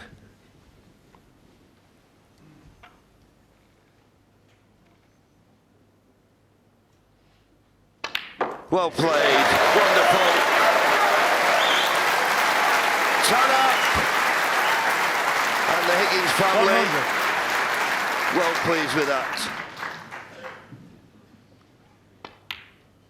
And you can be a lot of things in this game, John. You can be a great pot of break builder, but you need a big heart and battling qualities, which John Higgins has shown here. Yep. You need a lot of ingredients in the recipe of being a top-class snooker player, John. And he's got all the ingredients. Every one of them.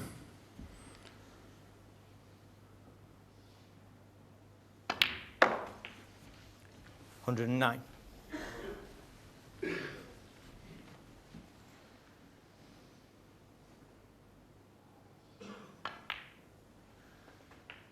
$140.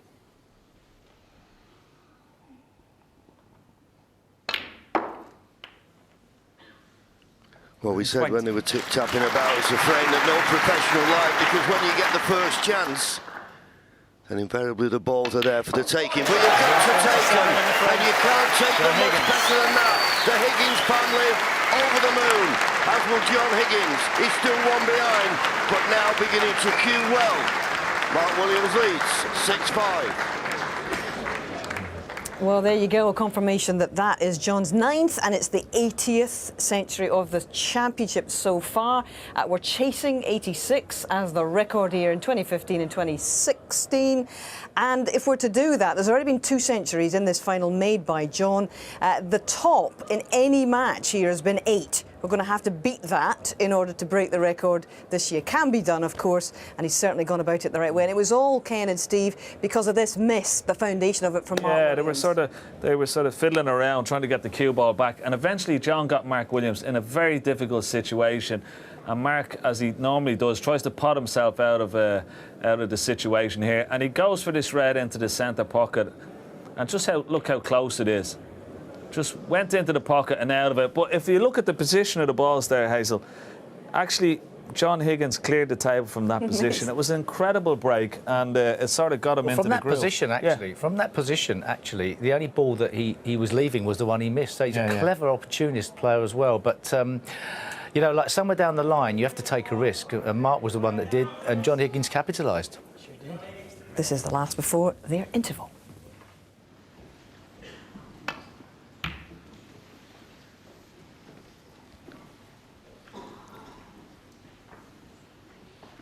Just a bit pacey on the break-off shot there. But I think the yellow may have come to the rescue for the reds on the left-hand side of the table.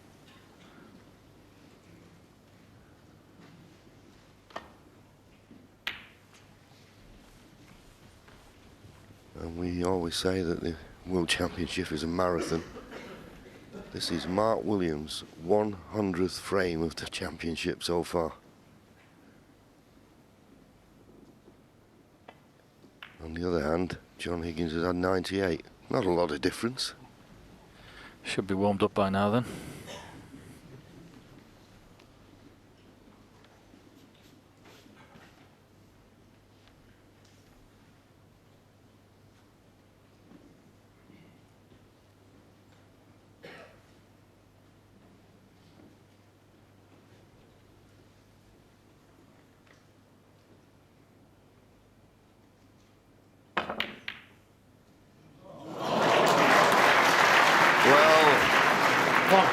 What a fluke. Now he's missed a couple of these cutback blacks. He's taking this one on. There's a couple of reds that, so he didn't, if he pots the black, you think he's bound to be on one of them.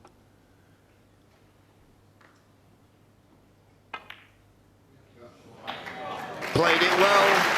If you get a bit of luck, take advantage of it, because it could always go the other way.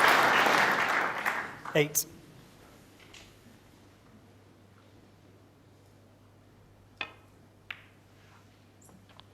You know, John, I had absolutely no doubt he was knocking that black in. Honestly, I've seen him play thousands of frames over the years, and there's never been anyone who's more adept at potting those awkward, horrible shots that nobody likes. He's just brilliant at them.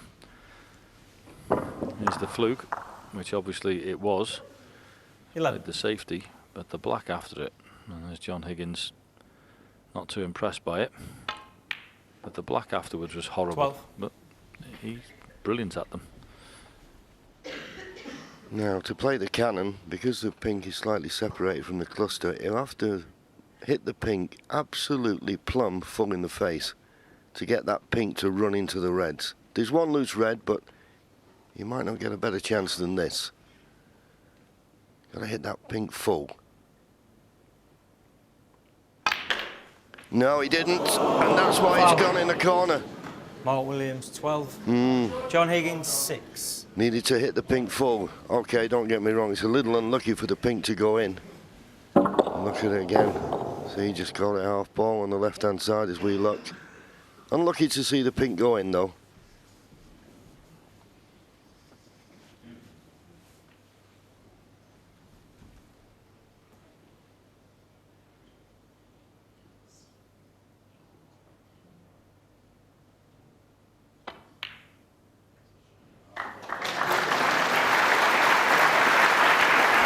Another excellent pot from John.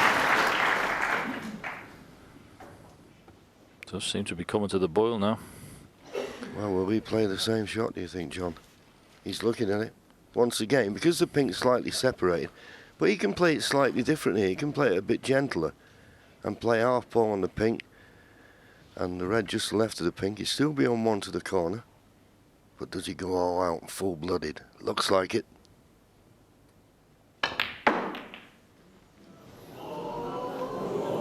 That was the advantage of having that red just to the left of the pink.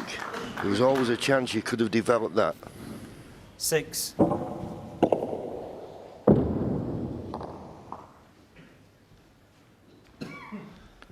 he's on this red. It's finished on the left-hand side cushion, but it's mighty thin.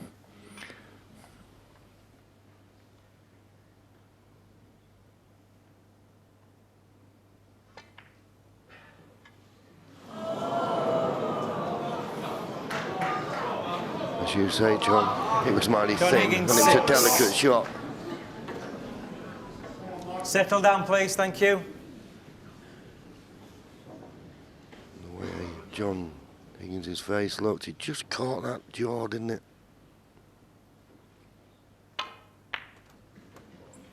Mark One. could get through to it. He's got a nice angle on the black here. How well did he play that? Never easy when they're in the jaws to get perfect position, but that was superb.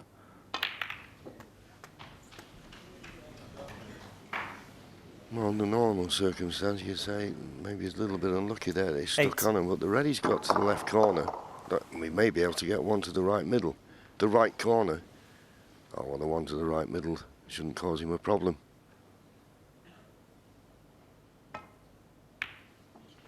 The one to the left 9. corner where he was hampered, could have just dropped it and maybe finished on the pink, but he'll be happy with the lay of the land now.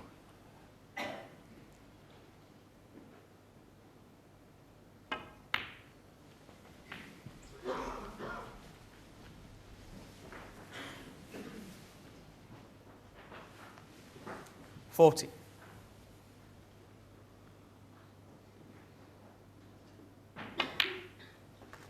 50.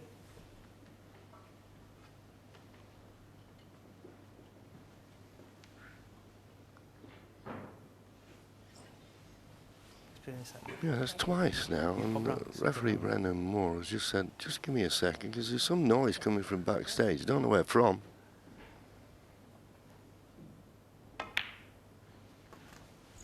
And it'd have to be something, you feel, to put Mark Williams off. Yeah. Anyway, 22. found the gap nicely. Perfect on this red. And if 23. none of those reds go, that little cluster of 5 would play a cannon, but I don't see the value in doing it now. It could go wrong.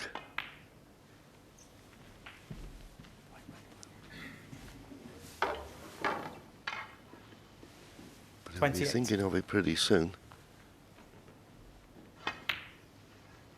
As I say, unless one of them goes where you can play on it in a certain way, 29. that you could pot a red and bring the others into play. This black to go 36 points in front. Still 75 remaining.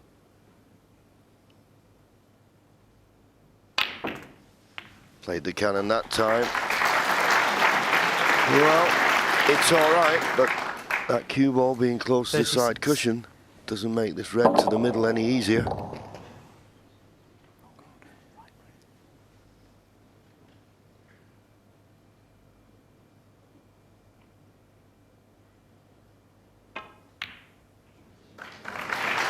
Excellent again.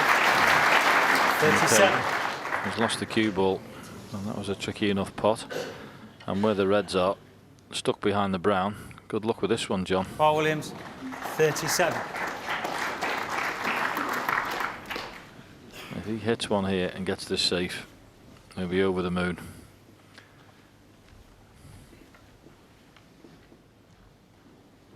Yeah, normally with this, if you can hit one cushion, you play hit and hope. I think you'll have to play the hit and hope.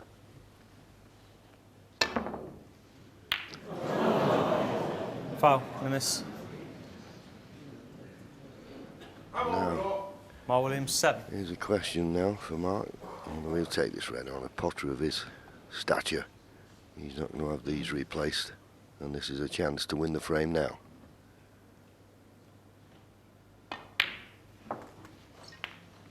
One. Yeah, no value in sticking him back there, was there, John? Because, you know, John Higgins may fluke one, so if you've got a chance like that, take it. Could have finished better on this pink, in all honesty.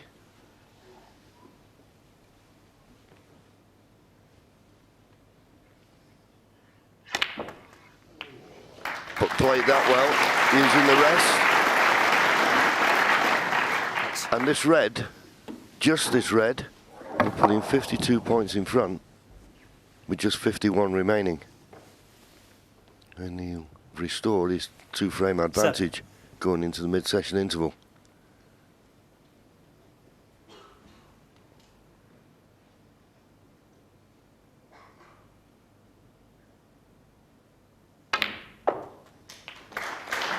And he's on the blue. 8. Just. And he knows that if he makes certain of the colour, then John Higgins won't come back. But at the moment, just one snooker needed. Mark will be well aware of how good John Higgins can be at playing snooker, so make certain of the blue.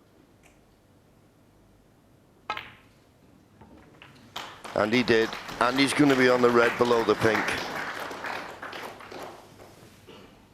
I'll tell you what, John, these two are saving up some 30. final, aren't they? They are, and as we saw at the start of this frame, that run of the ball is going to make all the difference. But you feel in some of the frames, that was an outrageous fluke 40. that Mark got. But as I say, you've got to take advantage of them.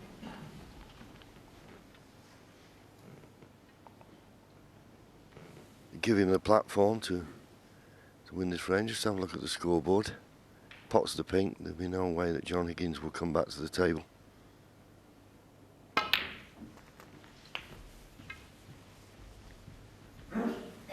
Yeah, it looked like we're going to have one of those frames again, just tip-tapping into the reds, and then from 20. nowhere he fluked the red, got 37. OK, didn't win the frame, but when he ran out of position, he just played the snooker behind the brown, and that caused a mistake from John Higgins. So John Higgins marches off to the dressing room. Mark Williams will be relieved in a way. He's still got his 2-frame advantage. This time, it's 7-5. Well, it's certainly serving up a really fascinating final so far. Just what we would expect from two greats of the game, Ken. Yeah, it is. It's to and fro, and it is great. It's great to watch. You know, it's nail-biting stuff as well. And you can feel the sort of enthusiasm with the crowd. They're engrossed in it. We're certainly engrossed in it here.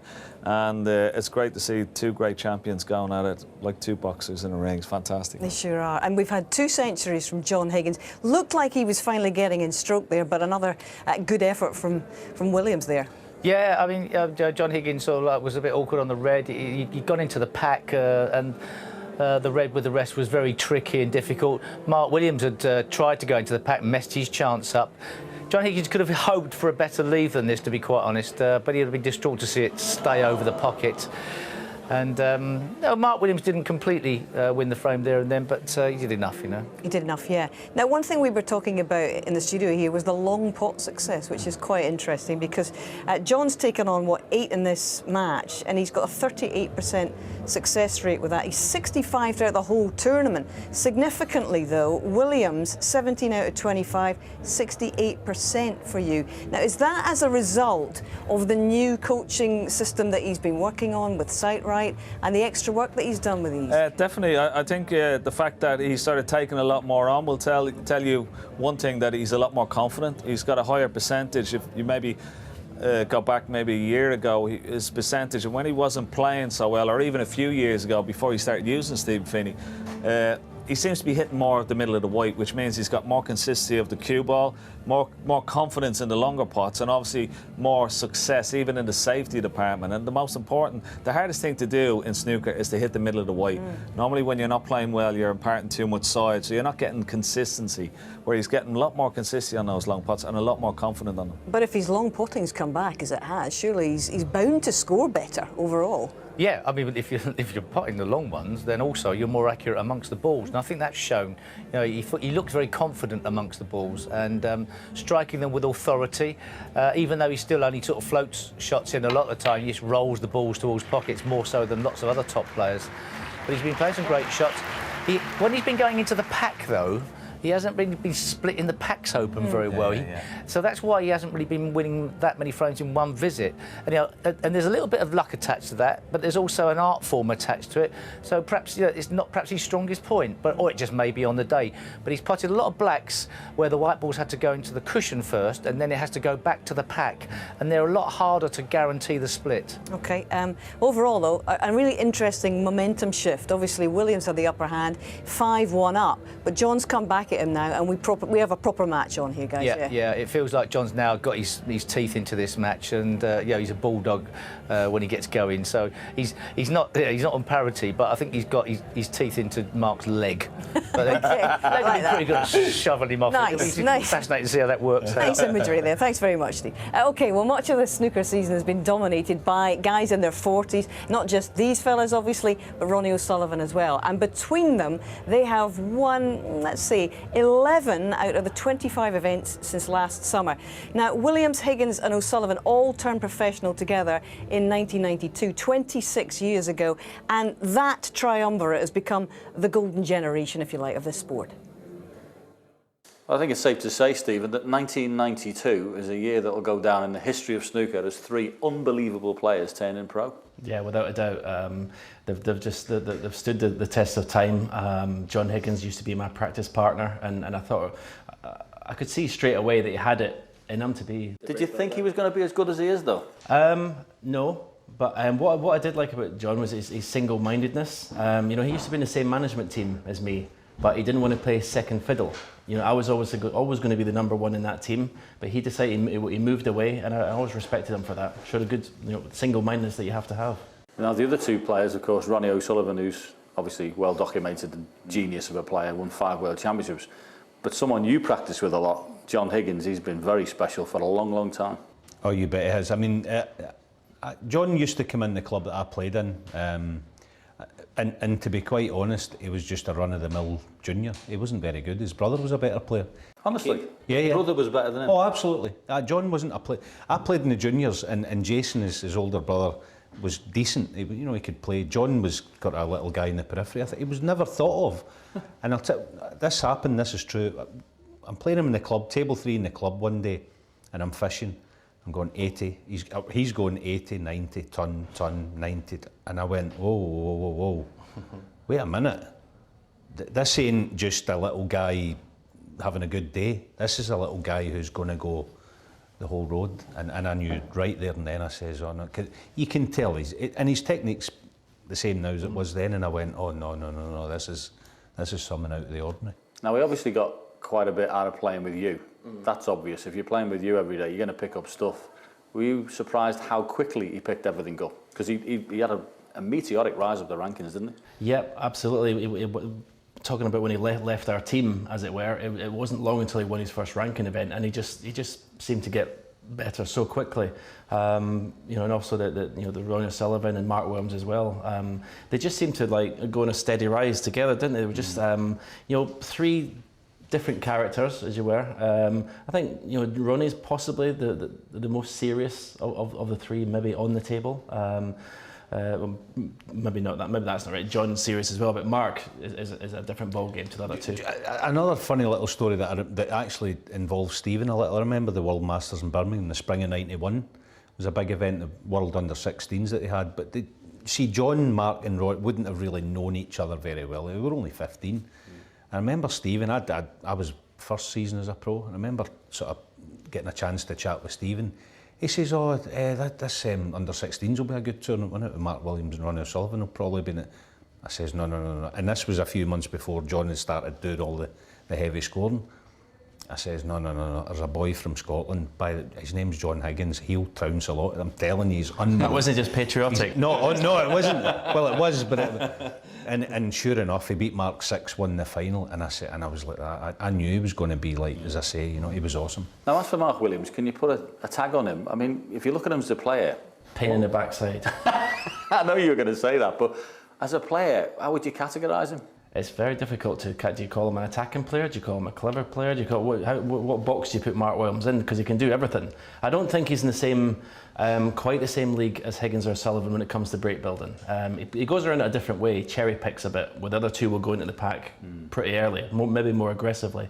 But yeah, like, from a personal point of view, he's been probably one of my best friends in the circuit, and I'm going to blame him for my decline because I never used to have any friends, and he ruined it for me. Well, you still haven't got many. Don't worry about that.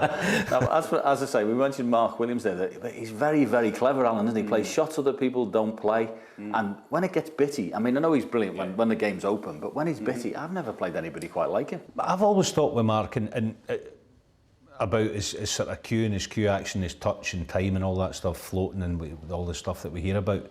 I think he's only became a modern player in the last year. He's got the big thick cue, he's got the power, you know, he can really dig in there, get some reaction. Whereas before he was kind of floating about and sort of, but he, you know, it was all touch, almost like a throwback, the way he played. Although he did have the long game, he wasn't, as Stephen said, like ripping into the pack and tearing them up to ribbons and getting on with it, you know. Different kind of player, but as Stephen says, awesome, just all round. His personality, though, was just night and day compared to the other two. I mean, the other two are so intense. When it comes to a world final, so intense. And you got Mark Williams eating sweeties from a member of the audience. And I was in his dressing room before today, and he's like having a laugh and a joke. You know, he was telling me about, I think before the last session against Barry Hawkins, his son brought him a bottle of fizzy juice.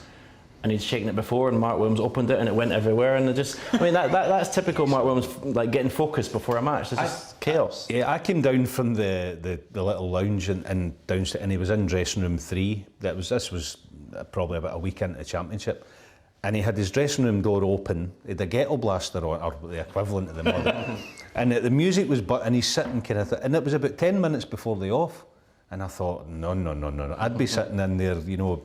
Like, right, let's get this, you know, he just, you know. John wouldn't be like that, would he? No, John, well, I mean, you've seen the difference of two players, you know, the first session. John was like, you know, focused, you know, every shot was a pint of blood. Mark Williams was just, you know, going floating back to his seat. And if it's true, I mean, he's a competitor. You don't get to win what he's done without being a competitor. But to have that attitude where you really don't care if you win or lose, I mean, what an advantage. Do you think he doesn't care? Oh, he cares, but he's got this thing where he's just got this facade, isn't he? Where he just... I call him the con man. Snooker, he's a snooker con. He's a con artist. In snooker terms, I watch him. But you've got to know what to look for. There's little signs out there, you know. He plays sleek. We call it sleek it. Stephen knows what I mean. Up the road, like sly shots. Yeah. He plays sleek it wee shots, and you're like, I know what you're doing, but you've got to watch what he's doing because he'll get you if you don't. You generally wouldn't know if you seen him after the match whether he'd won or lost. You would with John Higgins. But one thing's for certain, chaps, we'll never see a year like 1992 again, will we? No, absolutely. No chance. Of course, we do know that at the end of this final, the golden generation, Ronnie, Mark and John, will have secured 12 of the last 21 world titles. That is how prolific that they have been. Now, Ronnie's had a fantastic season with 5 titles, but we have got to know those guys and indeed their families. It's almost like they've kind of grown up in front of our very eyes over the last few years, particularly the Williams clan, and Seema Jaswal has managed to locate Joe and the boys. Yes, I am catching up with Mark's lovely family. And Joe, I want to talk to you first because I know that it's very nerve-wracking for you sitting in there, isn't it? Yeah, very nerve-wracking, especially after last night. And I've got to do it all again now for the next 2 days. So, yeah, very nerve-wracking. But I bet you're very impressed with the way he started. Yeah, an amazing start, but there's a long way to go and never take anything for granted, not in this game. So, brilliant start, though. Absolutely, and actually we're really lucky to even be watching Mark today because if it wasn't for you, you actually encouraged him to carry on in the game. Yeah, I did, yeah. He had a bad couple of seasons and it basically just had enough and thought, well, you know, just basically says to him, what would you do outside of the game? And I like to have that time, the control of the remote and be able to watch my own TV show. So I just said, no, I just felt he had more in him left to give and just encouraged him just to give it another shot. And he obviously teamed up with Steve Feeney and Sightright, and I don't know, his games just seem to click and he's found, his enjoyment for the game again. You can see he's enjoying it out there, and he's had a great year as well, hasn't he? Winning 2 tournaments already and now getting to the final here. Yeah, he's had an amazing season. We're just appreciating every moment for now because, like I said, he came close to giving up and, we didn't think we'd see these kind of moments again. And for the kids to be able to experience it is amazing. So. Oh, brilliant. Well, he's been great to watch. Are you having fun, Joel? Daddy playing well? Yeah. Good. Okay, let's speak to Kian over here, because I know you're having fun watching your dad play today. Yeah, he did good in the first half. But then he in the first 4 frames, he had 4-0. And then the next 4 frames, he 3-1. So he did quite good. And when he went to steal sweets off the person sat next to him, I think that could have helped him a bit. Does he do that a lot? Does he like to eat sweets while he's playing?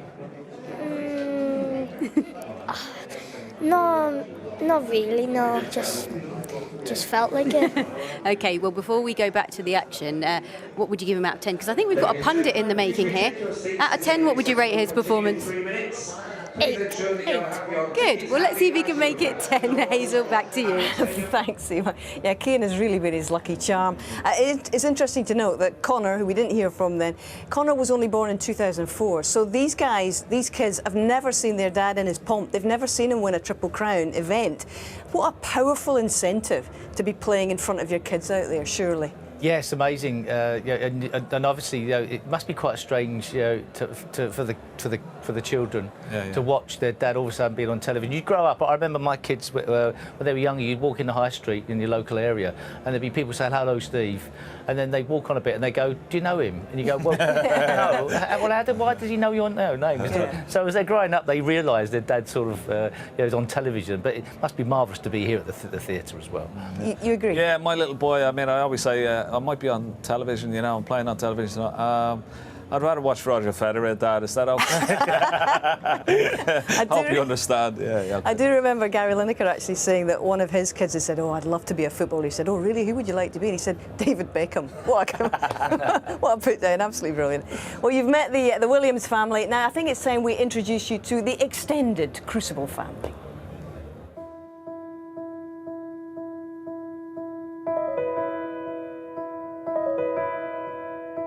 Why do I come to the Crucible? You get to know the same people in the front 3 rows. It's nice to meet them year after year. I just love the place. I'll never stop coming here, as long as I'm breathing.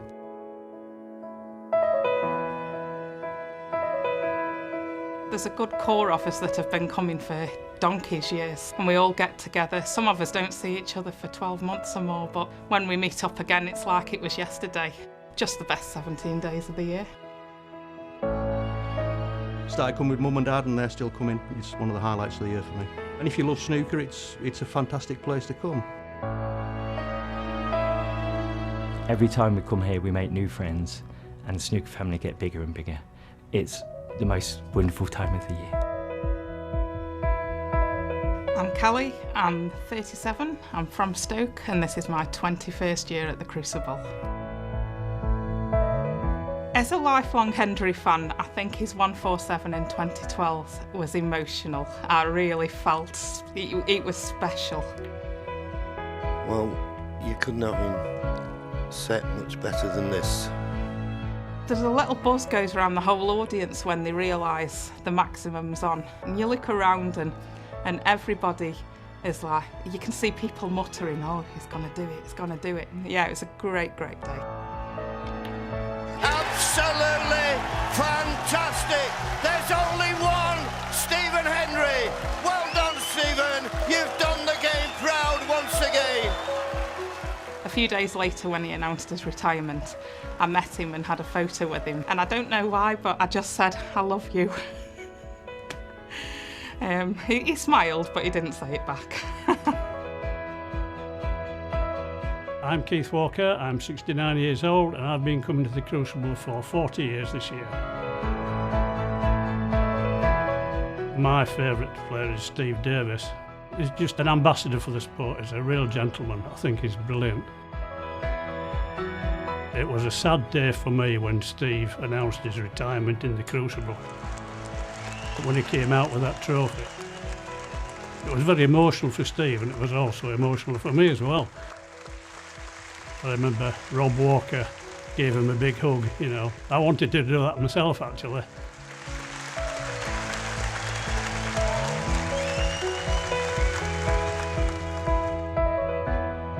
John Airy, I've been coming since 1981 when I was a 13-year-old kid. Dennis winning. We didn't have a season ticket then. I queued up and I got the last ticket. At the time I was a passionate Dennis supporter, more because I was in the anyone but Davies camp. No. It's a shameful position to hold because he was a fantastic player, and looking back I probably wish the other man had won. I don't think that'll ever be surpassed, that final, just in terms of sheer drama and excitement. He's done it!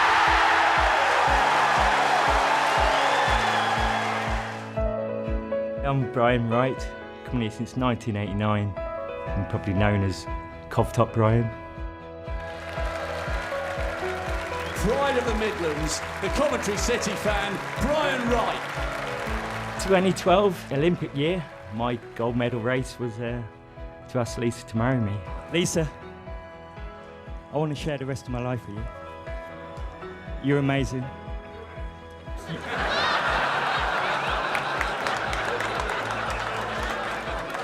You're truly beautiful. You're my best friend. You're my soulmate. And I love you with all my heart. Lisa, will you marry me?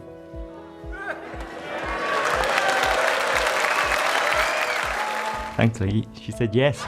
Brian, do the business.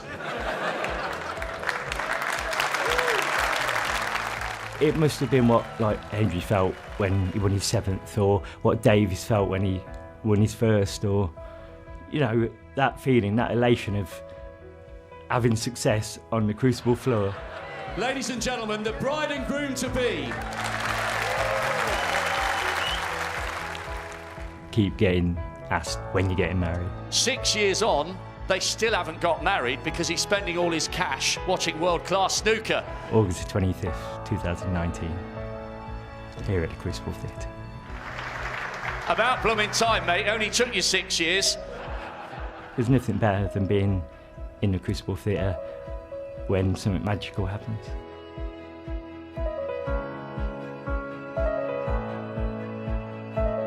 I go to a lot of the snooker tournaments. I'd give up them all just to come to the Crucible every year. I really would. I'll never stop coming here, as I say. It's a place that makes you want to come back time and time again. I think it's probably the most special place I've ever been to in terms of sport. I can't imagine I'll ever stop. When this is over, next month's payday, start saving up again for next year. Brilliant. And our gallant semi-finalist Barry Hawkins tweeted the other day how touched he was to see some of those films, and makes him appreciate how the players and indeed this sport really connects with people. So you've met some of our super fans, now back to our superstars. We've got another 5 frames to play in this best of 35 frames final tonight. Who will have the overnight lead and by what margin? Back to John and John. Frame 13, Mark Williams. Thank you, Hazel. Yeah, Crucible Cameras family. down now, please. And we very much appreciate their support and dedication to the game that we love. Absolutely, John. Been a love affair myself with this place ever since I was a 13-year-old boy. Came through the doors for, well, just nearly 14 actually, in 1977 to watch the first time when the championship was here. And it was electric then, and it still is now. No venue like it. Just saw the average frame time, just under 17.5 minutes. Both these players get on with it. Average shot time, it's not slow. Just got to judge this well though. Seen a few of these come off a bit square and catch the pink.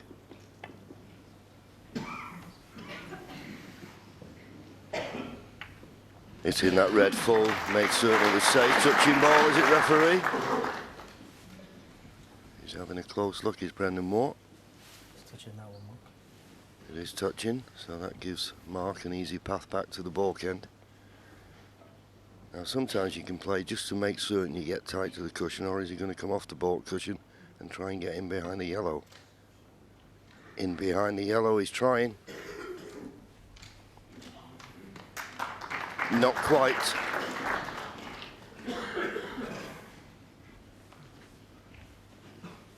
Not left a pot on, but I think John can get through to this red to play the containing safety.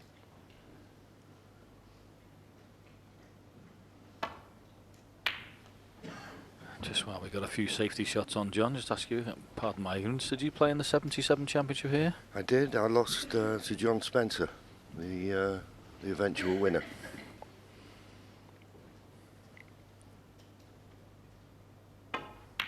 And were you a big fan of the venue straight away, were you?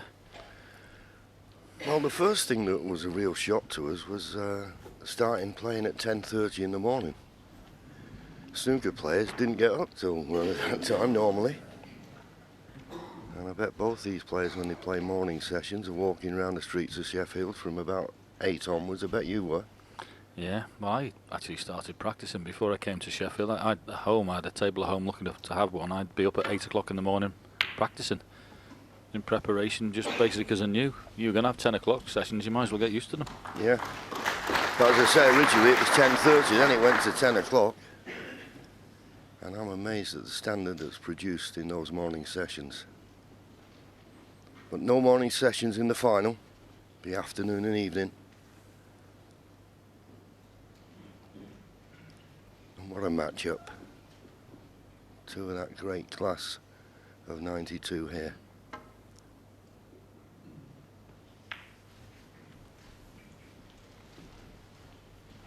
Couldn't do anything else but just play the containing safety. And with that red in the balk end, well, you could play safe in the balk end as long as you cover that red with the yellow. But is it too risky? John thought so. It's a funny thing watching the expressions on these two, that they've got total appreciation for the shots each other plays. You know, play a shot and John Higgins will come up and look at situations. Some good shot, pal. That was clever. Mark Williams likewise.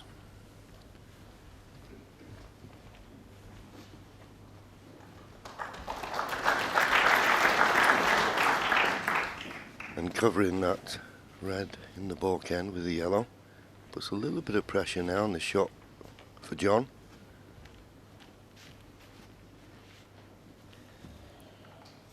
There you see, just covered it.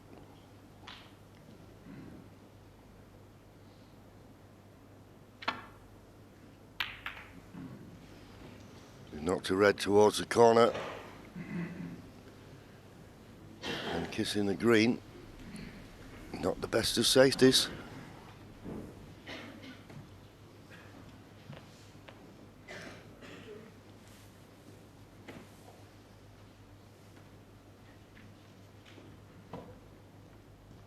Can't get to the one near the left corner pocket, and I presume the fact he's looking down here, the green is covering the red near the baulk line, so John was a little bit fortunate there. Yeah, he's been down to have a look as well. If he drops onto the red that's near the top cushion off the side cushion, would he be leaving anything? But he's decided to come off the pack instead. Well, he could play the top 2 reds, so no damage done there. And it looks like a pretty good cue ball. Covered everything. Although I'm saying that, is there a gap between yellow and brown?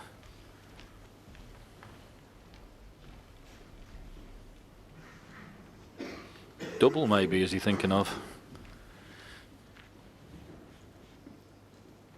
Well, there is a gap, but he can only hit the red full ball. Can he force an angle to screw back to the baulk cushion?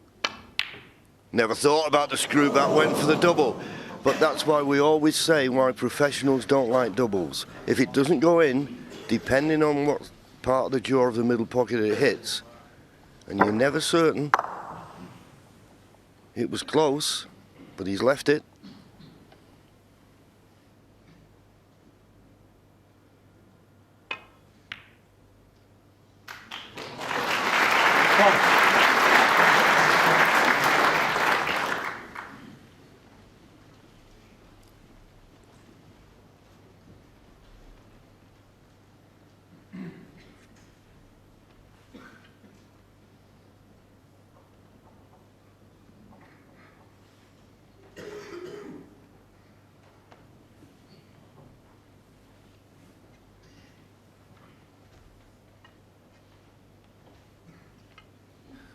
Yeah, just making certain here. There's quite a few reds he can play on.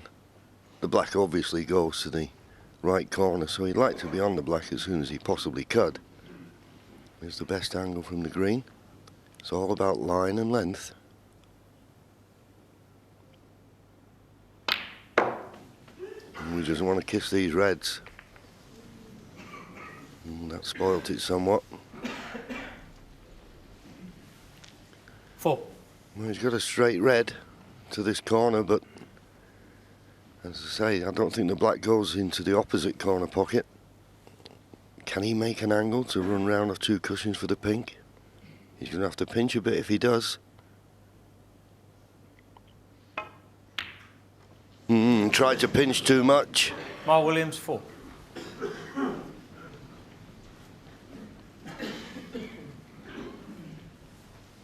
You can't try and pinch any of these pockets. I know we've all said they're playing generous, but not that generous. Yeah, and in fairness to them, I do think in the last couple of sessions they've tightened up a little bit. I think it's when the cloth is absolutely brand new, they were sliding in a little bit too easily. There's been 1 or 2 that haven't gone in, that had earlier, so a little bit more of a test. But John will be disappointed with the safety at the moment from himself. Players hate it when they hit baulk colours, but particularly when you're going down the table, there's no real reason for that.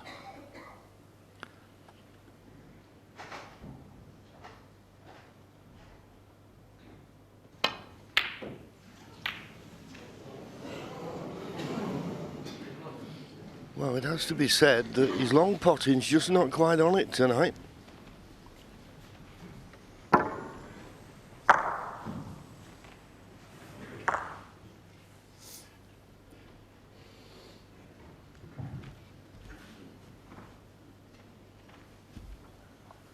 No. This is no gimme. Skinny.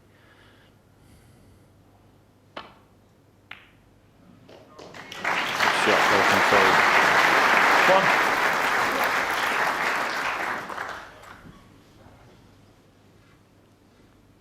Doesn't have to go into the pack here. Could do so if he wants, but doesn't have to. There's a red on the left-hand side, the bottom of the cluster. Yeah, does he fancy playing a precise positional shot? Answer was no, he didn't, so he trusts a little bit to luck, but he'll be happy with that. It's worked out absolutely perfect. 6. Yeah, lovely little cannon that. And of course, once he drops this red in, an excellent chance for 7. John Higgins. Yes, and I think it's only the red that's closest to the left corner that's stopping the black going in both corner pockets. So if that's the case, that's the red he'll play for, off the black.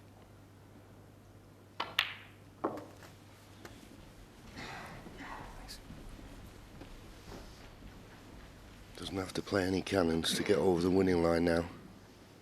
Red's nicely 40. in the open, and I think the black will be available into both corners. You clearly see it will be after that red spotted. 50. Great chance.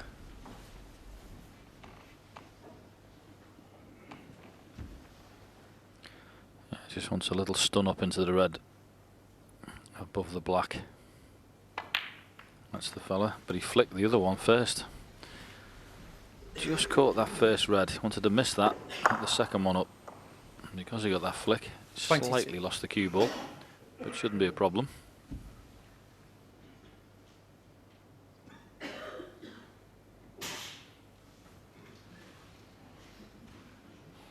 An untimely sneeze, so being the consummate professional, John gets up and gets back behind the line of the shot. Needs full concentration on this chance.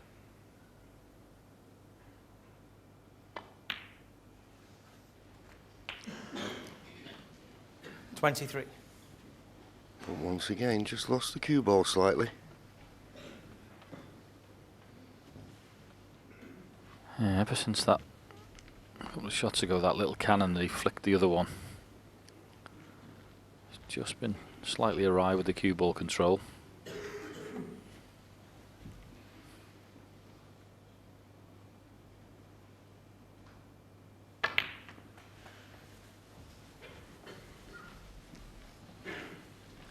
And he still is. Trying to play the screw with check side and come back up the table for this red. Yes, he can still 29. pot it, but he's not ideal, and the cue ball's running away.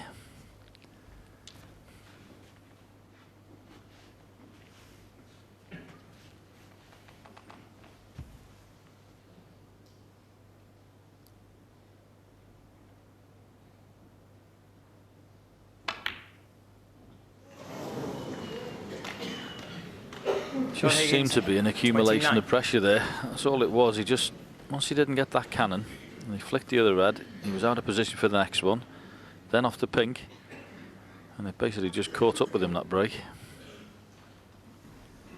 There's the red he missed, and he'll be very disappointed not to have made more there. That was a very good chance.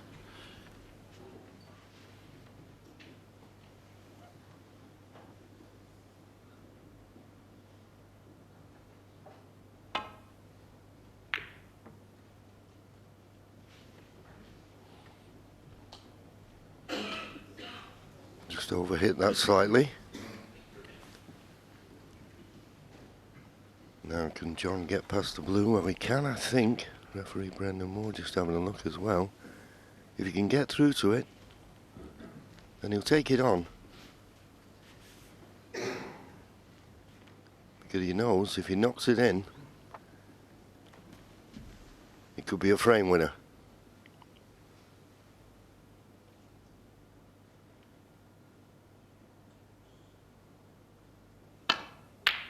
And could well be now. Wonderful shot. 1.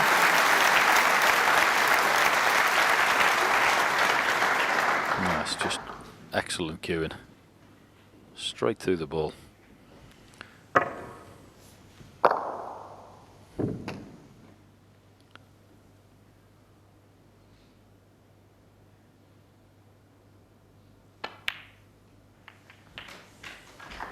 So, chose to play the cannon there, just flick the other red out, and he looks like he's perfect on the red on the left. 8. A little stun up, and you could not ask for these to be in better positions. Another 33 points from this position required. 9. But take nothing for granted.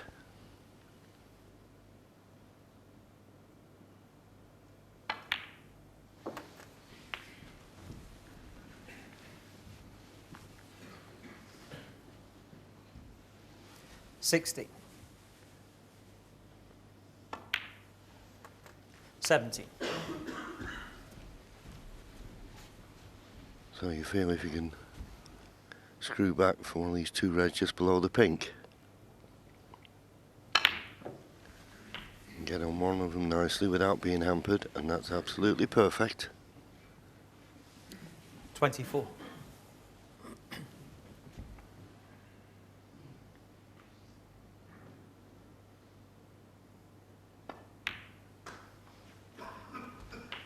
So after this black, he's looking for red, cover red, to leave Mark Williams needing a snooker.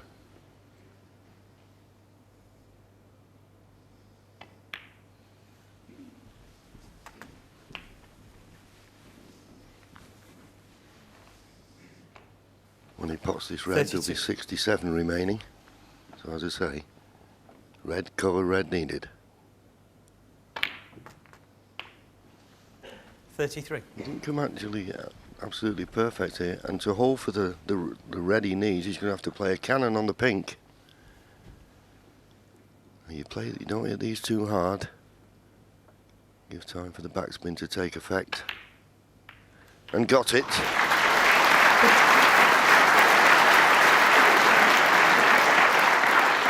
And this red 40. now to go 66 points in front with just 59 remaining.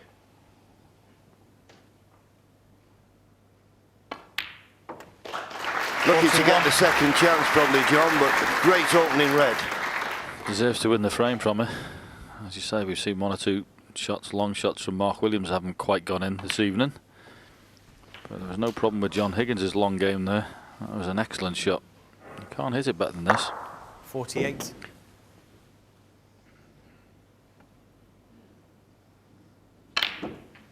49.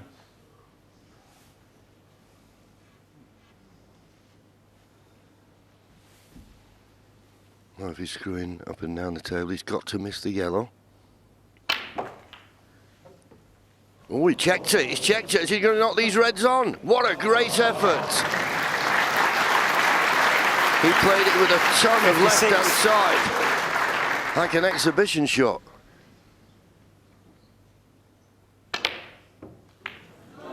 Oh, the blue's gone in, but it won't make any difference. Mark Williams won't bother getting out of his seat. The frame was well and truly over. And John Higgins once again reduced his deficit to just 1 frame. And it's still 4 to play in this session. 7-6, Mark Williams. Oh, it's cat and mouse, isn't it? Williams manages to get away, and then suddenly Higgins is right on his tail again. And the foundation of that break was that fantastic red that we saw. Yeah, I mean, Mark Williams had played a loose safety shot and gave him a sniff. And whilst you expect at this level and this juncture of the tournament that players are in stroke, you've still got to knock those in. It was a beautiful shot he played. Perhaps a guide with the blue a little bit. Yeah, see how close the cue ball actually got to the blue there. He was almost had to flick a little bit of right-hand side, but the blue was actually a good guide as he's down on the shot in his eye line, but cued it in beautifully, and again, you know, made a frame and a break from it. Impressions of the way Higgins appears to be warming up a little now? Well, he's still not happy that he's not clinching the frames in one visit, as we now it's become the de rigueur for the top players to be able to do. So he's letting Mark back in.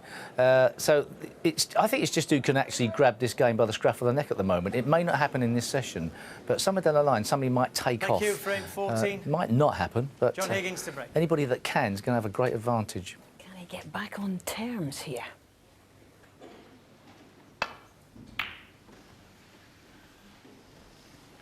Yeah, this final at the moment, John, is being played out like the 2 semi-finals. Usually have a session in a match where someone runs away with it and maybe wins 6-2 or something like that. We've not seen that in either of the semi-finals. Mark Williams looked as though he could have done that. in the early stages of this match, but was able to push on that advantage. Yeah, I think in this case, I think with these two together, I think they're just too clever. I think they're too clever for, even when they start losing a few frames, they know how to scrap the way in and win another one and stop. You know, you don't see them losing 5 or 6 frames on the spin because they're just too good at match play. I think that's simply it in a nutshell.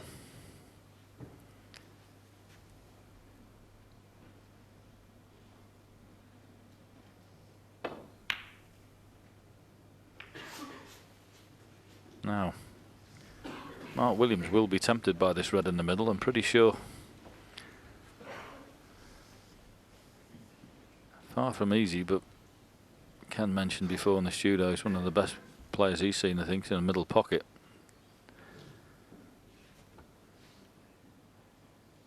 Doesn't lessen the pressure though. If he does decide to go for the middle, he could play it to the far left corner and maybe feel as though he wouldn't leave anything too easy, but if he plays it in the middle and misses it, he's going to leave a sitter for his opponent. So, you know, I think one of the reasons why he's a little reticent, John, with the blue being knocked off its spot a touch, I think if the blue was there, he'd probably feel as if just playing this natural weight would take it up towards the blue. I think would have been slightly off its spot. He's got to hit it a bit firmer. Unbelievable shot. And he obviously thinks the pins will pot. But that was a brave shot to play. Look what he was leaving, and the pink does go. Yeah, that's ultimately why I think he chose the shot. I think if he was having to play up with any pace more than that, higher up the table, he wouldn't have taken that. But because the pink did go, he decided to go. Oh, what a great shot. 7. Pink spot not available, goes up on the blue spot. That won't bother Mark at the moment. 8.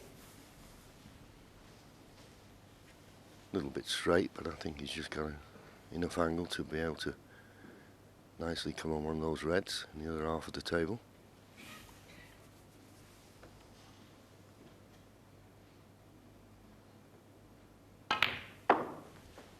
Yeah, a little trace of the left-hand side.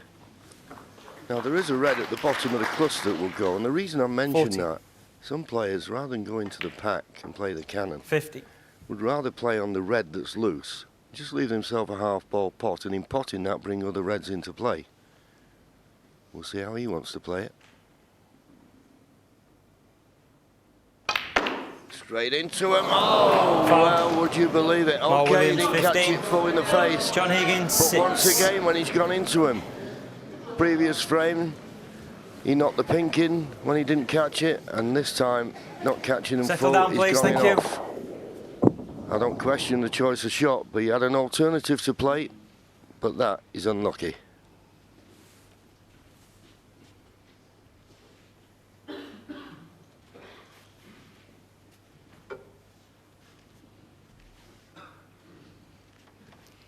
Obviously no problem with being able to pot this red that's there. John's just having a look to see if he can pot it.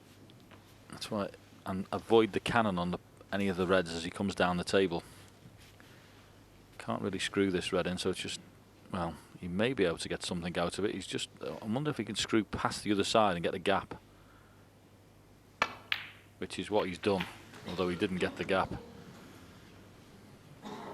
And now, 1. Well, he stuck a red over the corner. He may be forced into this black, John. Yeah, and if that red had just been slightly away from the cushion, it'd have made this pocket feel a lot bigger, but it's not. So there's a lot of pressure on this shot, tight under the cushion.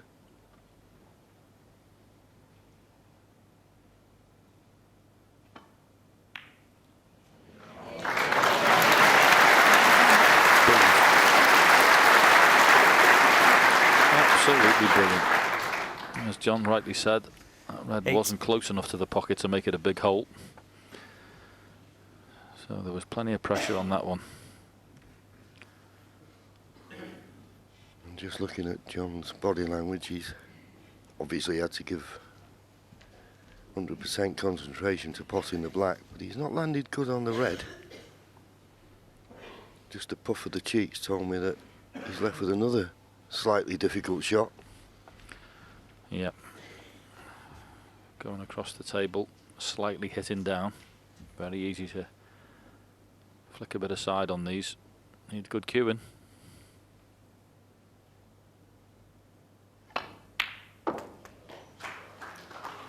Nine. Well, it was good cueing. Now, John had a good look at this before. It must be pretty tight because he didn't just get down straight away. I mean, from our angle, it looks like it flies in, but where John is, it might be a touch tighter looking at it.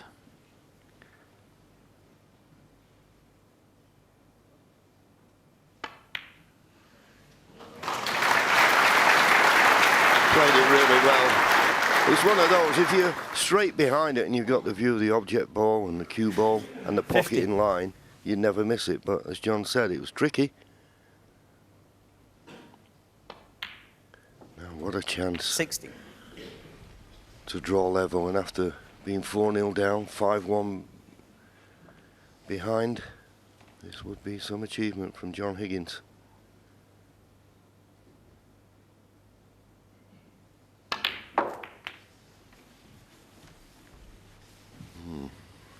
Is he on this red to the corner?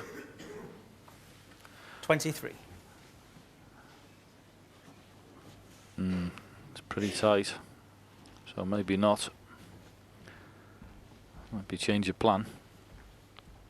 Obviously, you can pot this one that's close to the left corner pockets, but a little bit of work to do with the cue ball.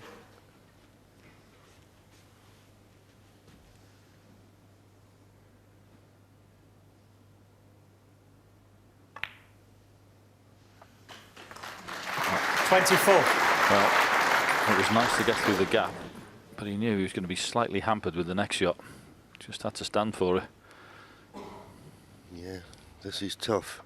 And all you can do in this situation, you can't try to do much with the cue ball. Just pot the pink and just trust to luck you get the right cannon.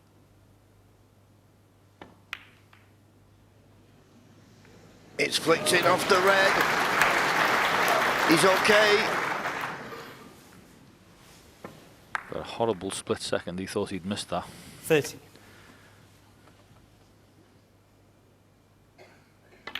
Such was the wafer-thin contact. 31. Flicked the pink in the pocket. And these are lovely now. Yes, and that red near the left corner is a lot easier than it was when it was tight against the cushion.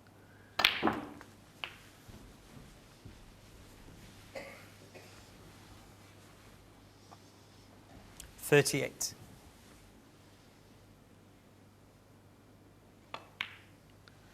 Another 39. 24 points needed in this situation. So basically we're looking at this black, 2 more reds, and he'll have levelled the match.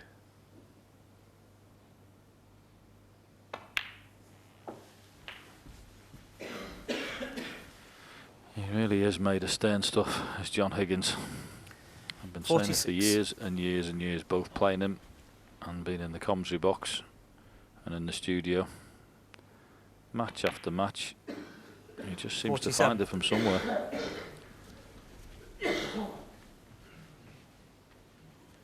Brilliant competitor.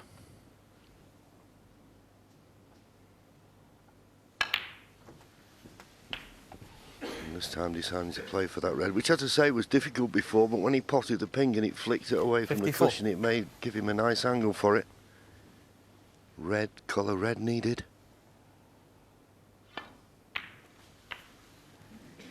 Thanks. 55.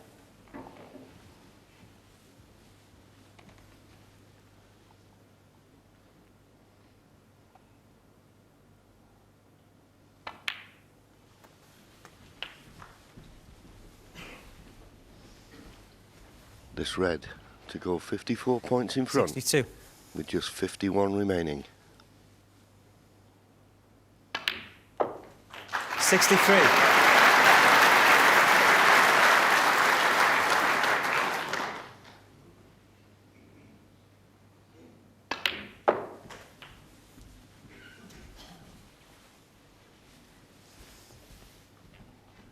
Mark Williams. 69. Disappointed, I think, particularly with his long game. today, and okay, a couple of times he may feel he was unlucky when he went into the cluster, and on this occasion he went in off. Another occasion he knocked the pink in.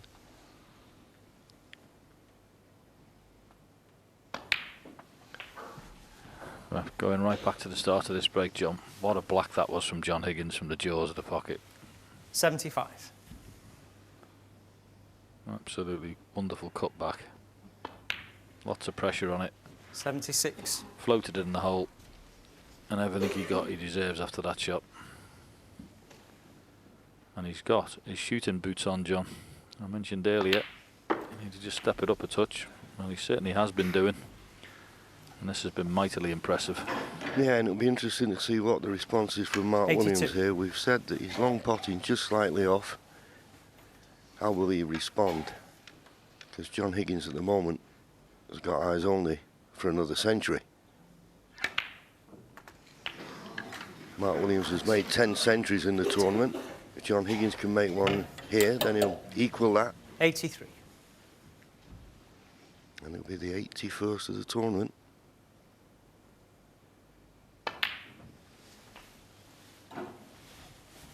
And of course, it's John Higgins who holds the record for century breaks made in the World Championship, 14.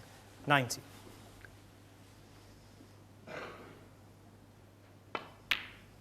And the thing is about him, John, 92. once he gets on this roll, he can reel off big breaks one after the other, no problem.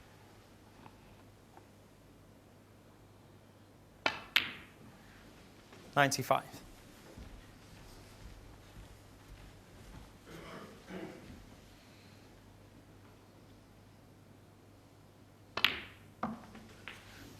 $99.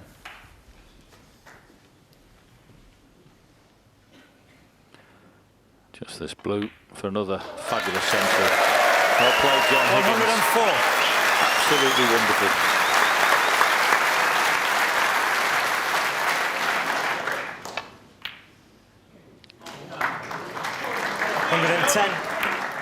He's really starting to hit it good now, that's for sure. It's there, absolutely wonderful from John Higgins. Another century, break of 117. 117 in the frame. At last, John he's clawed Higgins. it back. It's 7-all.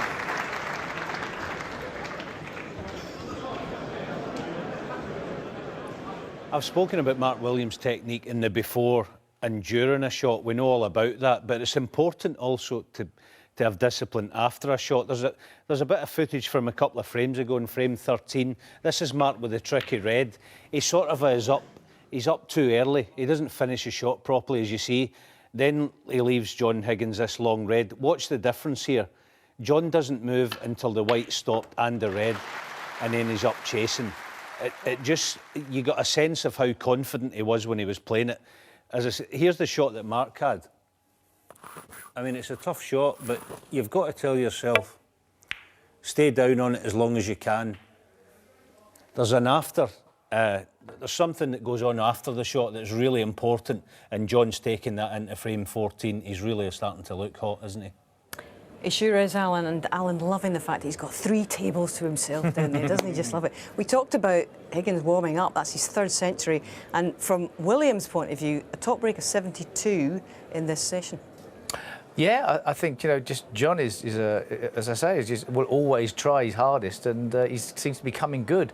That's a nice frame to win in one visit. I keep on mentioning this, but it does become important to get a roll on. And now, you know, you'd say, well, he's going to be better placed for the next 3 frames. Yeah, absolutely. He looks, you know, he's starting to motor a bit more. His tempo is picked up. And he's starting to strike the ball with a little bit more authority. And Mark Williams needs to sort of break that rhythm a little bit. You saw him look down when he was in his chair. 15. He knows that he's up against it now, and John is on a roll. He's got to find something himself to try and break that rhythm and stop the rot. So 7 frames apiece, 10 centuries apiece in this championship. It couldn't be more even Stevens if it tried. Yes, you could certainly say, Hazel, that the cream is rising to the top here. But I agree with Ken. Mark Williams has got to find something now.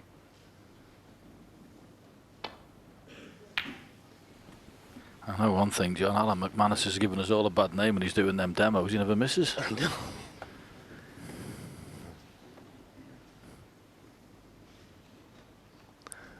Oh, I said in the last frame that John Higgins held the record, but, well, I should have known that the king of the crucible, Stephen Hendry, had 16. Sorry, Stephen.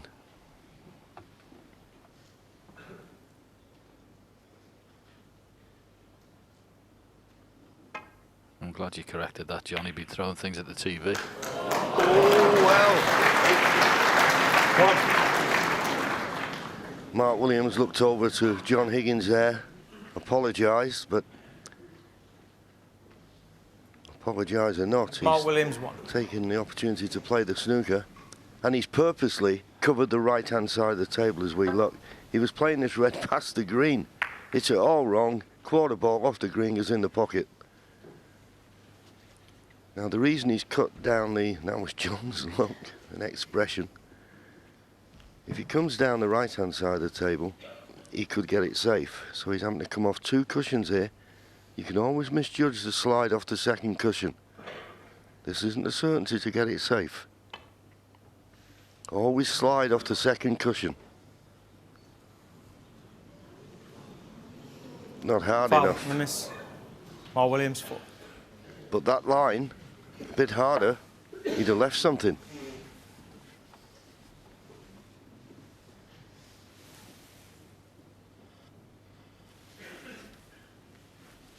Mark, thank you.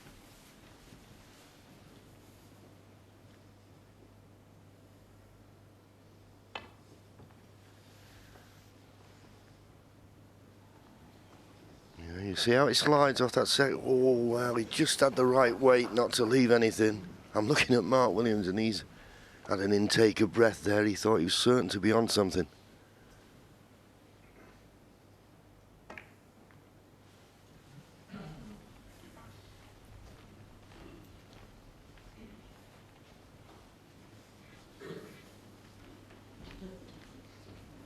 It's a funny thing. I think the main thing where the game has changed, the players, because of the long potting of the players, they don't like playing thick, aggressive safeties. And John Higgins would rather play this risky red than do that. I think it's the only red he could leave is the one he's playing if he goes for the pot. And he did go for the pot, but missed it by such a way, he'll be lucky if he's not left anything. Yeah, that's well, as far away as he's been with any pot in this session. And of course he's left Mark Williams with a straight red.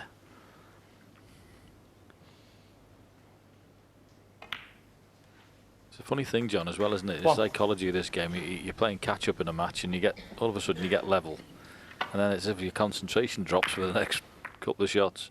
I mean, that wasn't an easy shot by a long stretch, but it's almost saying, oh, you say to yourself, oh, my first objective is get level. And then your concentration can go, and all of a sudden you're behind again. 8. This is a chance now for Mark to bring other reds into play. He's played it nicely. 9. Well, we asked the question. He's got to up a gear. Here's his chance.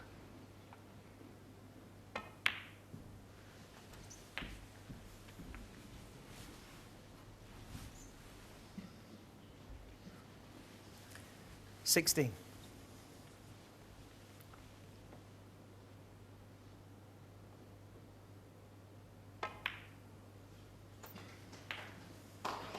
$17.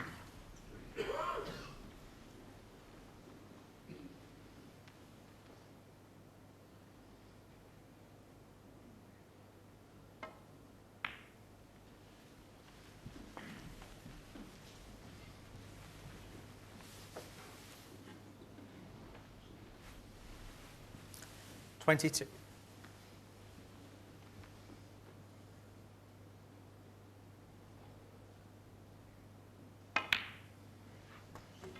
$23. A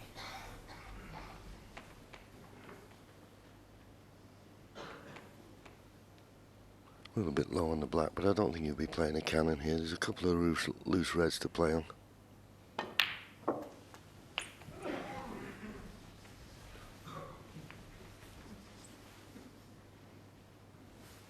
$30.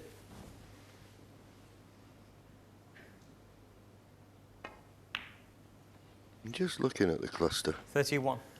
There may be a red just below and to the right of the pink that goes to the left corner, although having a second look, I don't think it does. So 2 loose reds to play for. Needs a good line and length here. Playing for the one near the top cushion, and this looks good. Lovely line. Holds you up, you're not straight. Looks perfect. 35. Yeah, excellent shot, but definitely the right red to play for. Type of shot you could be very 36. positive with off the brown there, and you knew virtually guaranteeing position by hitting it firm. But nicely struck all the same. Yeah, nice angle on the black. He'll go into him here. He wants to catch the left-hand side of him because he's got that loose red on the left of the table. He could be on.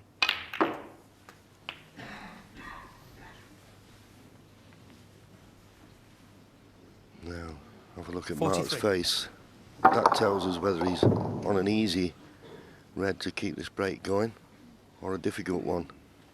He's not had much luck when he's gone into the pack Not at this all. evening.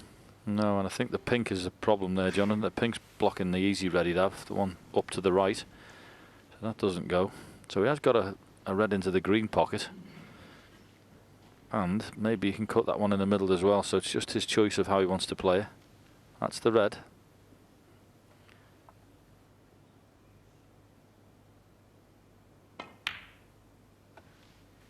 He's walking. He's walking. 44.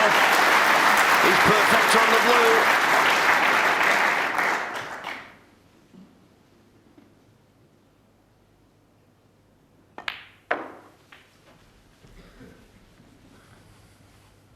Well, last frame we just said how brilliant John Higgins was. To make 49. that break of 117.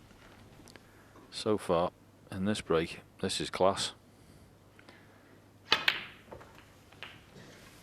And it's the ability 50. when you've been frozen out or haven't seen a lot of great chances or maybe missed a couple, that when you sense danger you can go back in and have your response, and this is what this is from Mark Williams. Yeah, he's just giving us a bit of thought. He's just run a little bit too far, so I don't think he can just roll the blue in. If he could roll the blue in and get a full ball cannon on the pink, that would hold the cue ball. If he's got to play on and off the top cushion, got to be careful. Well, he could roll it in and get the cannon on the pink.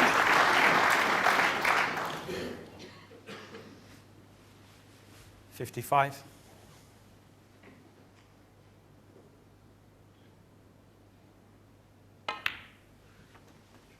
$56.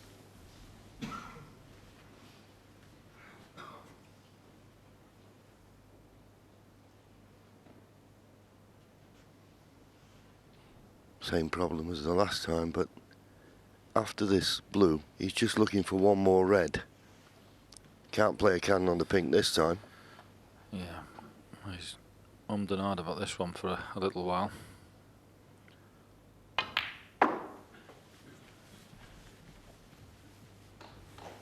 I'm surprised that's happened. He's erred a little on the side of caution there. If he'd come up further, he could have snookered 61. himself on the red he's on now. That's what he was worried about. This red to go 67 ahead with just 59 remaining. Good response here from Mark 62. Williams. You just felt that if he got a chance, he had to do something with it, and fair play, that's exactly what he's done.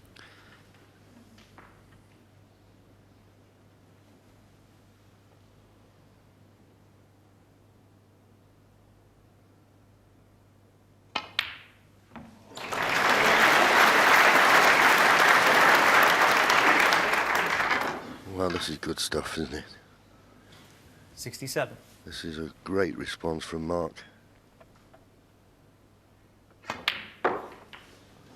Thank you.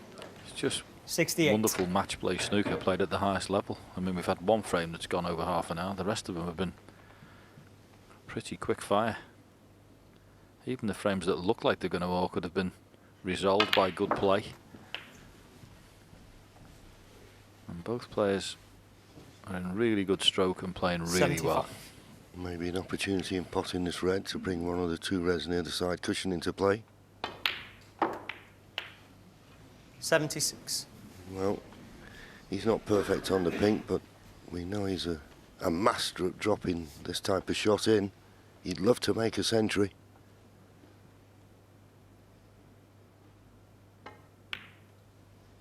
Right in the heart of the pocket. And now the century's still on. They're all level, they make 10 centuries each. 82. Can Mark Williams creep ahead once more? This could be his 11th. 83.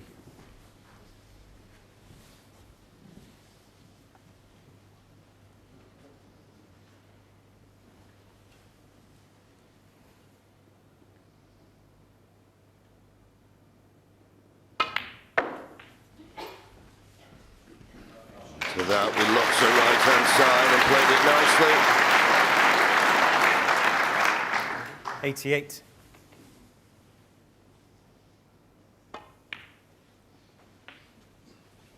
'89. And this is what you always seem to get at this game, John, don't you? Once one player starts playing well, then the other man knows there's no other way, but you've got to respond by playing well yourself. Doesn't make it any easier, but this has been superb from Mark Williams. 91.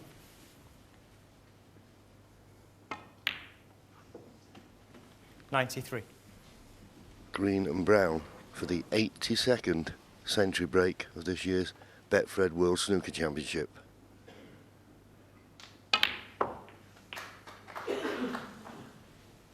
'96. And it will be Mark Williams' 11th for certain now.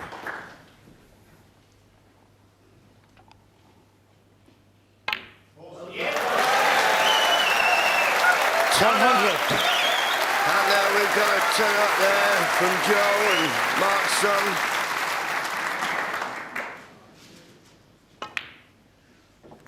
'105. Doesn't get much better than this, JV. No, this is superb. We can all play 111. Sport, and sometimes, you know, when you do it in practice, but to do it this way in the heat of battle when his opponent has thrown down the gauntlet, and boy oh boy did Mark Williams pick it up. That was absolutely superb. As we say, the Welsh potting machine, and he knows he's back in front again. 8-7. I've been enjoying this from the practice room. The standard's getting pretty warm out there, isn't it? There was a little shot Mark Williams played the brown with the rest being a lefty. We see it here, spins round a few cushions. As the guy said in the box, it was a brilliant way to play it, but actually it's not that difficult for a top professional. He lands nice on the red, but really it looks fancy, but it's not. I'm going to play a similar, although I'm right-handed, but playing round for this red, I'm going to try and get 4 cushions. Try and knock this in, but there's only really one place the cue ball can finish. All right, so round it comes. For a professional player, it's actually quite an easy shot. You can see they're decent on the red. Piece of cake. Oh, it's easy for you to say, but I tell you what, this is soundproofed obviously in here, but I suspect that Mark Williams might have been able to hear you. Pick your act up. You said he's got to get moving, and he has. You know, he had to get moving. He had to find something, and boy, did he find something. And that was a wonderful break because there were some great shots in that break. He wasn't perfect all the way through, but he potted a great red up into the green pocket. Then he potted a lovely long blue under pressure up into the yellow pocket, and just kept the break going. He had to find something, and he's found something. It's a fantastic response. I'm more interested in the fact that all of a sudden there's a new kid on the block of the demos. Alan Manus' demos, and Ken, you're going to have to up your game. I think we all are. Exactly. He's never missing, is he? But in terms of back-to-back centuries we just had in this match, that's the 4th century. This is absolutely top quality now. It really is warming up. There was the fear, the danger that the two players had punched themselves out, that possibly they were just going to freeze a little bit in the final because of the gravity of what they could possibly do. But I think we're now seeing they're class players. Yeah. The first session was a bit more nip and tuck, and now all of a sudden they're opening their shoulders out. They're going to have a slugfest, and tomorrow is going to be brilliant. I think it is. That was the 82nd century. Remember, we've got 86 is the record. We talked about the fact that there's only ever been 8 in one match. It's happened 3 times, in fact. And most most recently with Ronnie O'Sullivan against Barry Hawkins in that 2013 final. Do you think we've got a sniff of that? Oh, absolutely. It's well within range. And if these two guys are going to play the way they've been playing these last few games, there's no reason why it can't go. I mean, it's only another 5 centuries to get in, you know, so many frames. It's well within reach, I would feel. And what the top players like these lads can do, they respond very well to the other player. Yeah. Yeah. If it gets scrappy, they can scrap. But if one like sort of pots and makes a century, but the other guy goes, oh, I can make one of those. They do have a little bit about them. Thank you, It's frame fantastic, 16. isn't it? Mark Williams has not been in a Crucible final for 15 years. It's like he's never been away. John Higgins to break. Yeah, John Higgins, just before he was breaking off, was asking the referee how many frames they got to play. Well, this one and one more. And yeah, Alan McManus looked very good in the practice table there, but potting the brown at that pace using a rest was a bit more difficult.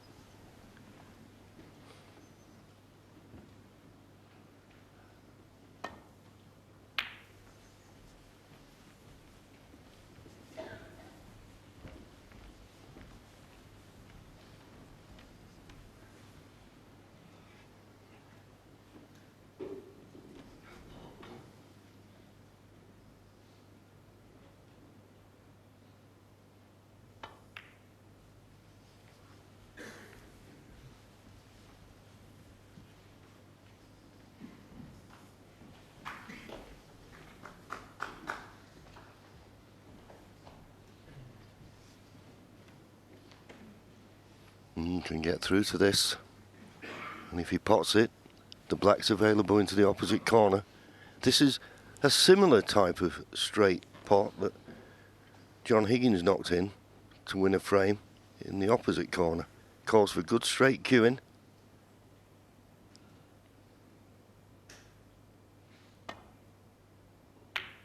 Well, he decided to roll it, did Mark, and that double kiss will leave a pot on for John.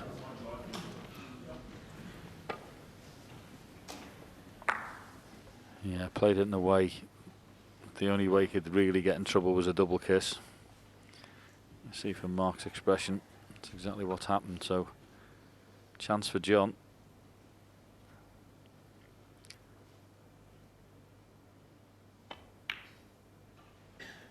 And the way these two have been going at it for the last few frames, this could be a very heavy contribution.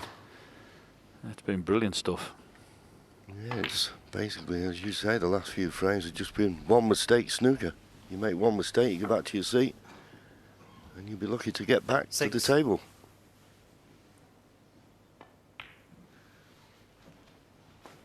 Seven.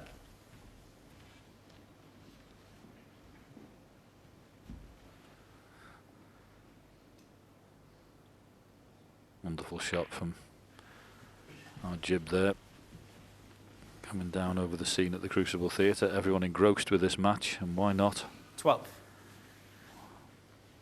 I agree with Steve. He said, you know, sometimes you think been hard getting to the final. They've had tough semi-finals. Well, they'd be a little bit punched out, but these two, you don't become two old warriors if you don't know what to do. And they certainly know what to do. Yeah, and also I think we've got to take into account that even though what they've achieved in the game, it must be a dream come true for them to be in this final and playing one another. I was talking to Jason, John Higgins, his brother, and he said he remembers the first time they played. It was 28 years ago in this junior world final. That's how long they've been battling it out against one another.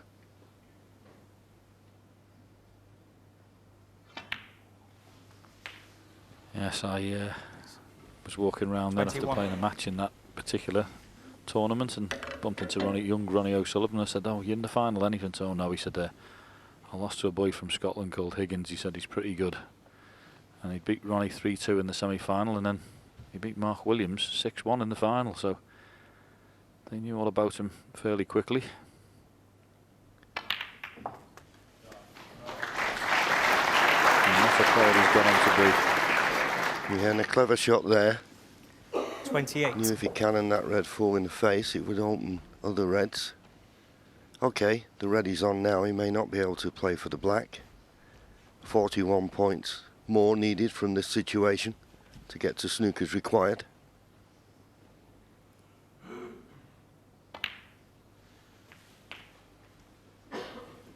$29. Just about got the angle on the blue, but just looking at it, there's only one loose red to play for.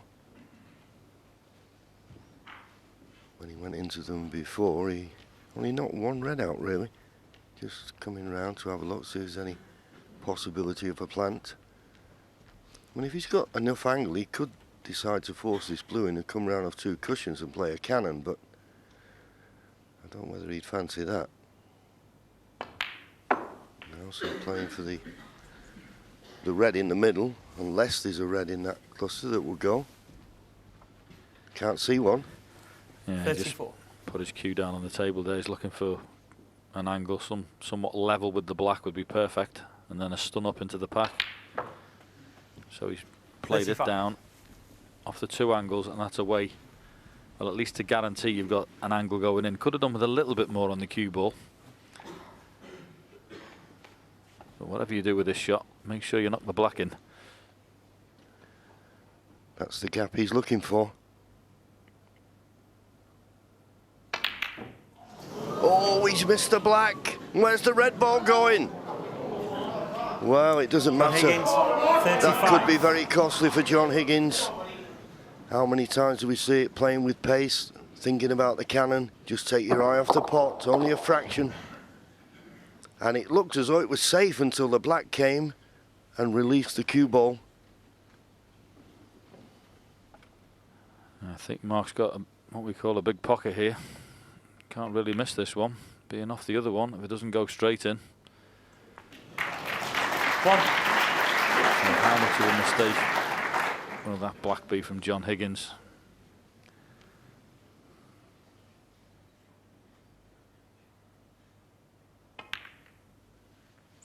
Just a funny shot, John. That's why I called it before he played it. I said, whatever you do, don't miss the black, because just when it's a little bit more of a cutback than you think, and you're trying to play the cannon. 7. I've seen them missed time and time again. Yeah, and at that pace that you need to break the reds open, you've got to be right in the heart of the pocket. And he wasn't. It was a fraction out. And now he's going to sit there and suffer. This is a great chance for Mark Williams. Remember, Mark's in stroke, made a 118 break in the last frame. 8. And of course, John, if he wins this frame, absolutely guaranteed to be in the lead coming into tomorrow's 2 important sessions. And he'll also, if he wins this frame, have a bite of the cherry for an even bigger lead with the last frame of the evening. 9 played in this session.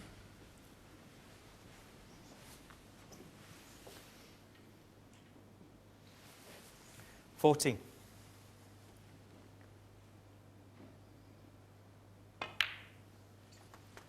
50.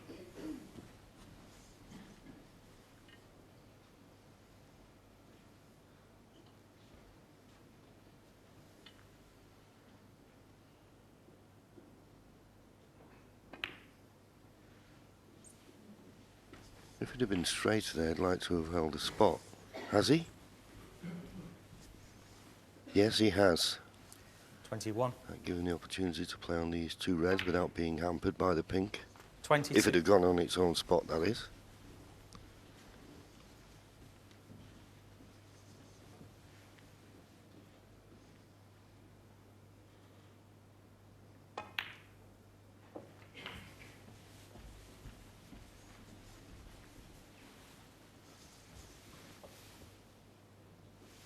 $28. It's funny how a game 29. can turn around. We were questioning that maybe Mark Williams' long potting wasn't quite on it tonight, but the 2 chances, this frame and the last one, he's been left right in amongst the balls. Makes a difference. Yeah, and his cue ball, when he's been in, John, has been on a 6pence. 35. It's been that good. 36. Yeah, the long pot success from both players is well below what you'd expect. 25% John Higgins, 33% from Mark Williams.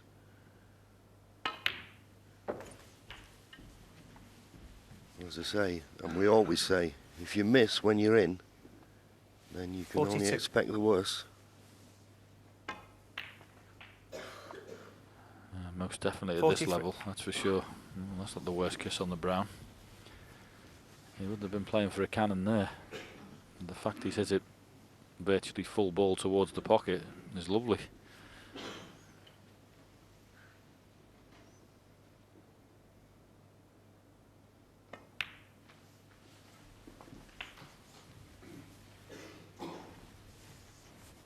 Right now, he needs a good positional shot on the colour. 47.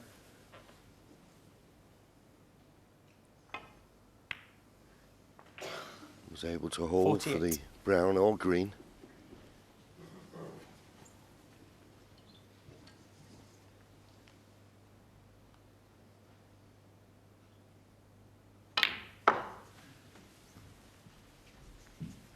Good shot. 52. He can go up for a baulk colour if he should so wish here, because he won't need the blue. And that 53. blue being close to black, that could have been a problem, but that's not the case. 18 points to the lead, just yellow. And then yellow and green, and snookers will be required. Yep. I think we had the temerity to 55. question whether Mark Williams was going to step it up this evening. Well, since it's gone 7-all, 57. we found out our answer, John. He's been absolutely superb, and John Higgins, when he's made the mistake, has just had to sit and suffer. And Mark's just walked round and floating balls in. And once again, a wonderful response, and there's certainly nothing wrong with his nerve. That's still intact, that's for sure. Yeah, 64. and I think that is the word, nerve, from both players.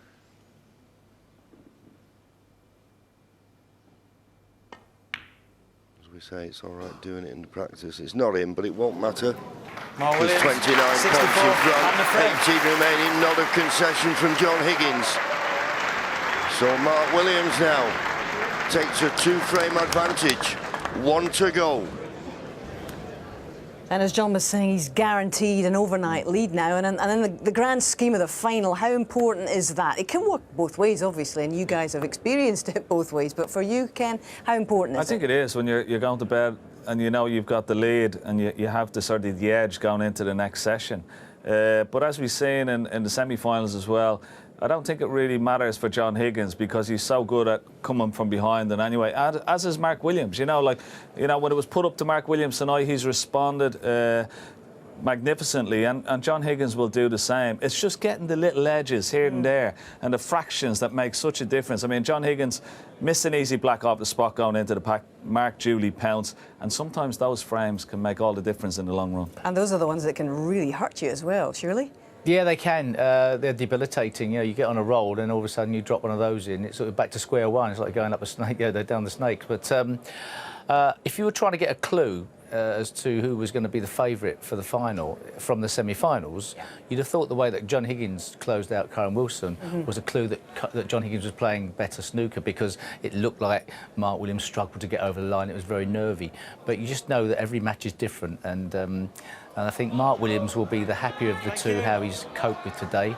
John will have a few sort of worries about the fact he hasn't won every frame in one visit when he's been given a chance, but standard's been so good, and it's a long day tomorrow. They've got to fight hard. They have indeed. What will be the margin of Williams' advantage? Let's find out.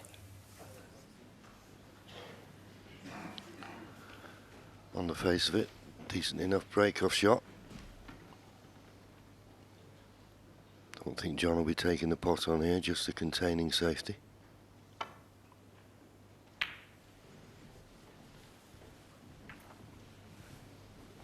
Well, that red that's just flicked off the cluster, it may be a tempter for Mark to cut to the right middle.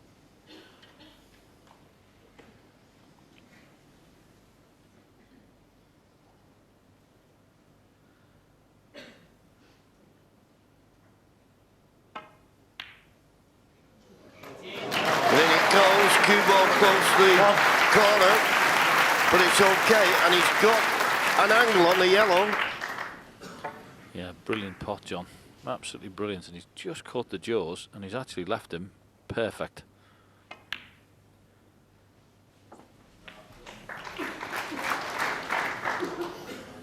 So first chance to Mark Williams.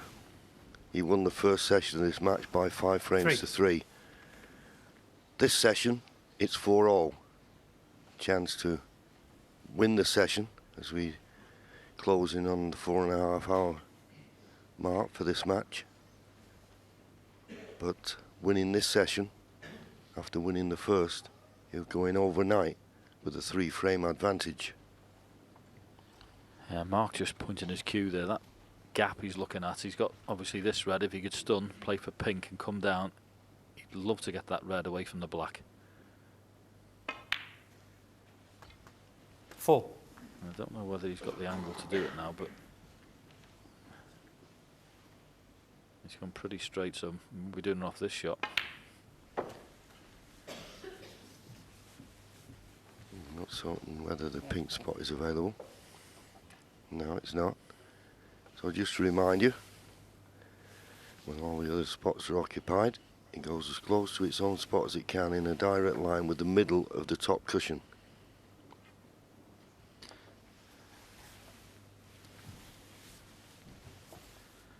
I bet you, it's not going to happen here, John, but I bet you'd love that pink to be able to be potted. 10. Because that would be the one he'd play and go straight into the pack, but it's not worked out that way, the way they are.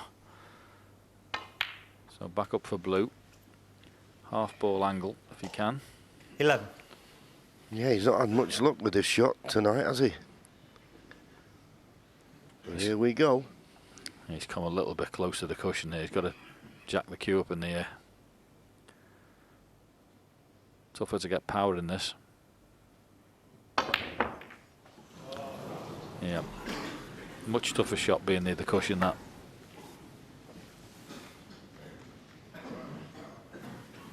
Yeah, as you say, striking 16. down, and of course, he'd be making certain that he didn't miss the blue. Just playing safe off the red, just to the left of the black. He doesn't want to open them up. Mark Williams, 16.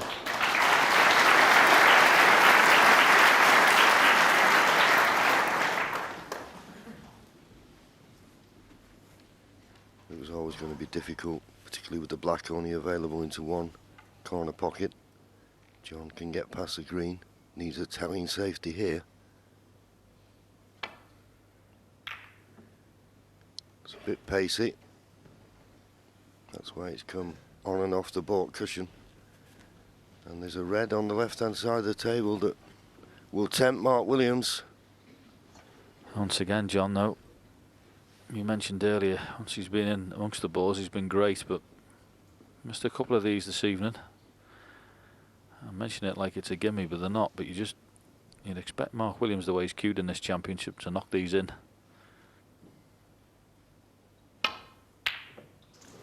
And that is the only department at the minute that's not firing on all cylinders.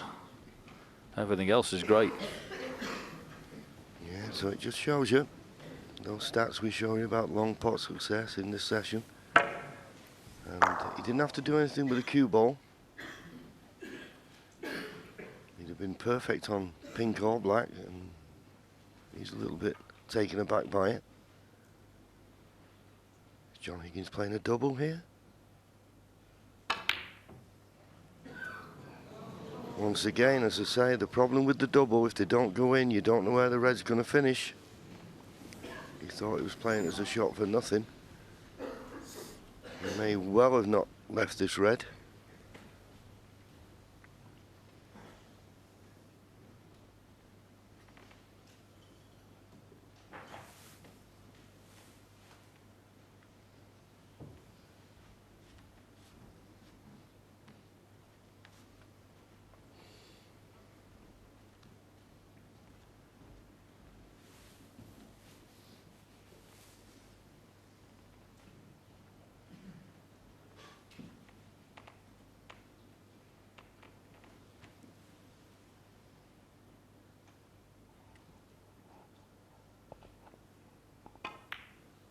Played the cut.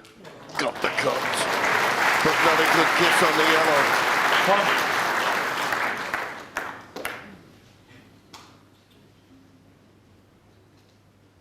This was very thin. And a better kiss. You've been okay. Well, if he's playing the pot on the brown, this is a brave shot to take on.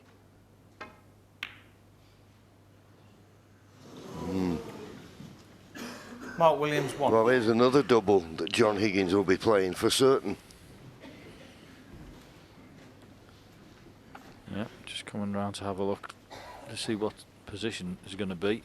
Could be a stun down for the black. Don't think the pink pots from that side of the table.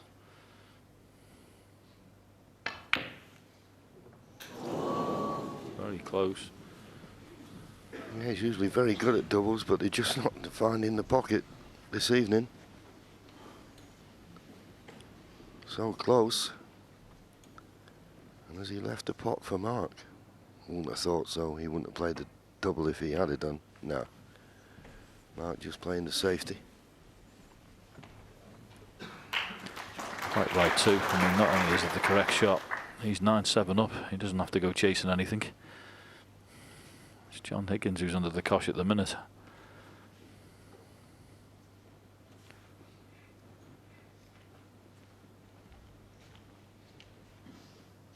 Yeah, this is a big psychological frame, I believe, because when John was trailing 4-0 and 5-1, if you'd have said, right, okay, you're going to finish the first day just one frame behind, he'd have been over the moon. But Mark Williams will have something to say about that.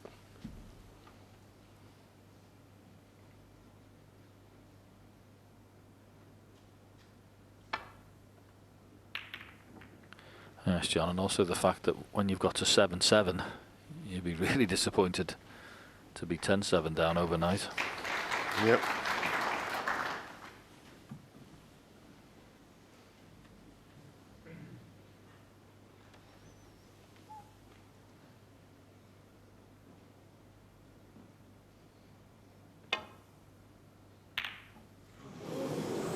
Foul. Well, that's always on. John Higgins 7.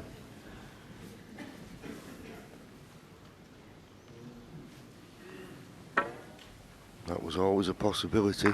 I mean, Mark's thinking, well, what's the odds of knocking the black in? But there you go. But is there anything that will tempt John Higgins? He's just looking to see if he plays this red on the right-hand side of the table. Would this red be the only one he leaves, should he miss it? But it's a big shot to take on in a big frame.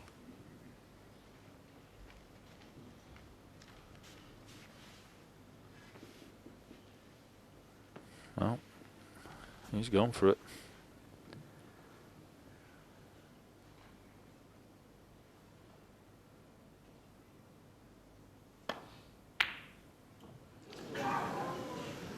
And he may live to regret that decision.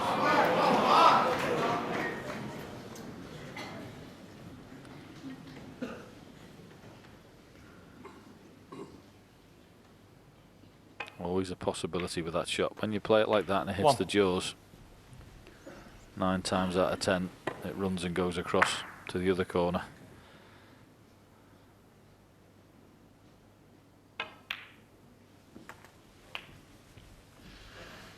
So, another chance for Mark Williams. Not straightforward, of course. 7. Gonna have to open that cluster, but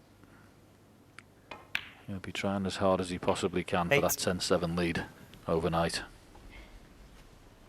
Yes, and no reason not to play the cannon now.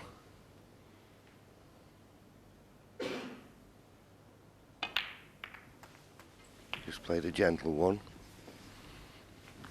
You'd probably be thinking maybe I should have hit it a little bit firmer, because he's not really 15. developed that many reds here.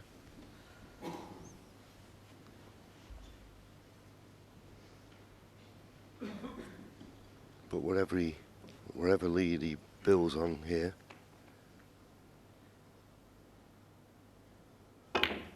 it'll be a good one. 60. And mainly because of that red tied up by the brown. John Higgins gets a chance. If he comes to the table 40 or 50 behind, he certainly can't win the frame in one visit.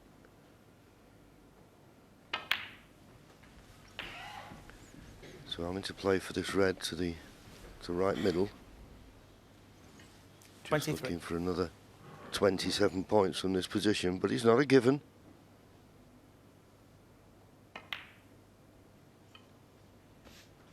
This could be the key shot. He'll go for this full-blooded. Now, you need plenty of topspin on this to get the arc on the cue ball.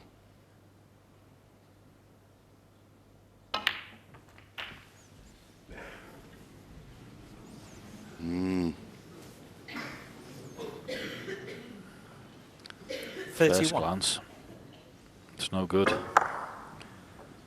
You never really know when you split reds up like that. But he could have hoped he'd been on something simpler.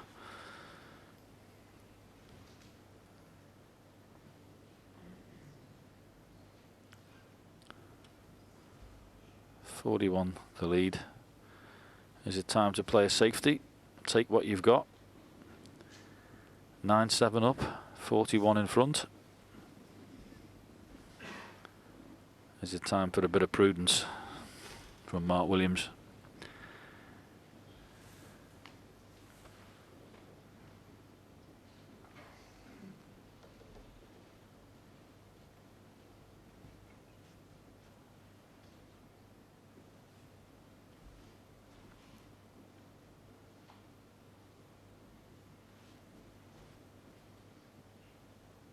Don't blame him taking his time here. Shot time's just gone over a minute. Well, what do you think he's thinking of, John? I think he was thinking originally, John, of trying to clip the red in the middle pocket and come round and make. He's come behind, and he knows that if he plays it and comes around the other side of the black, he'd be leaving one in the middle that he's trying to pop that red in. So maybe he's decided on a double, which he has. But has he left a red on the right-hand side? And if he's left that red into the middle, which he can be stunned in onto the pink, he's played a poor shot. Yeah, the way he turned in disgust when going back to his seat tells me that this red is on. But there's pressure on it, because John Higgins knows, should he miss it, that will be end of frame. He can't win the frame at this visit, you wouldn't have thought, particularly with that, as I mentioned earlier, that red near the brown, but he can get right back in it if he can pop this. Big, big shot.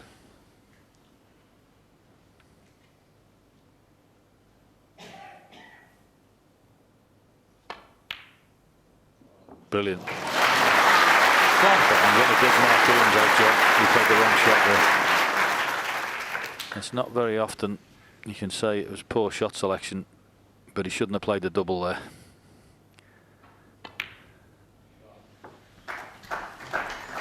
He had a 41-point lead.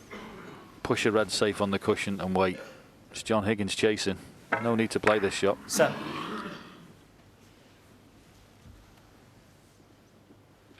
It wasn't as even he got close with the double, was it? Yeah, and we always commend him on his choice of playing a shot for nothing, but he got that one wrong. As I say, I can't see John Higgins winning the frame at this visit, but if he minds his work, he'll be right back in it.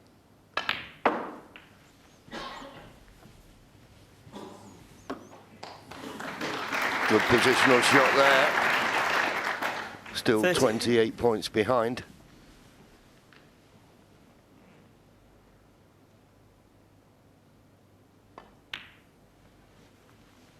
$40.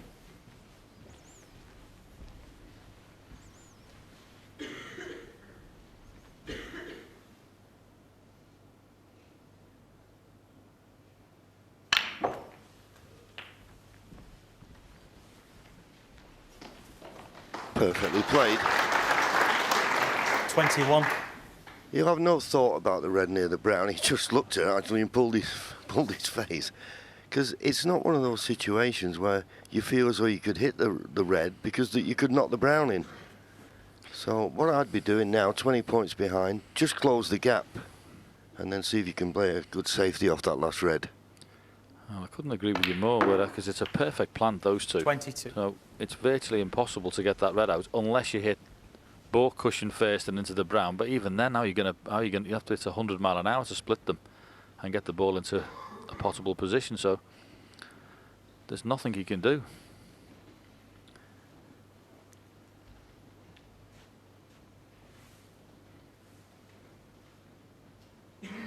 I think it's take what there, try and leave the cue ball when you're on that red on the ball cushion and just clip off it and come down and try and play a safety.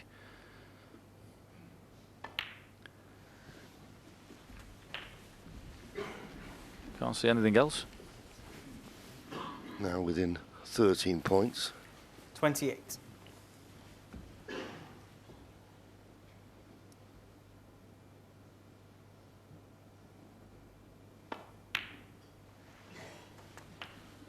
$29. As I say, as you say, you could do it coming off the ball cushion, but it's very risky. He's got the perfect angle on the black just to roll it in and finish up on the red to the right middle. Well, he had a look a second ago, John, didn't he, to try and leave that angle off the second last red. But surely, if he gets the cannon, he is going to knock the brown in. Can't see any other result. Well, as you say, he'd have to come off the ball cushion 36. to get the cannon. He can't hit the red direct because, as you say, almost certainly the brown will go in.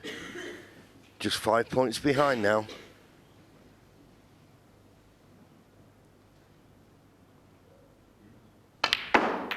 Foul.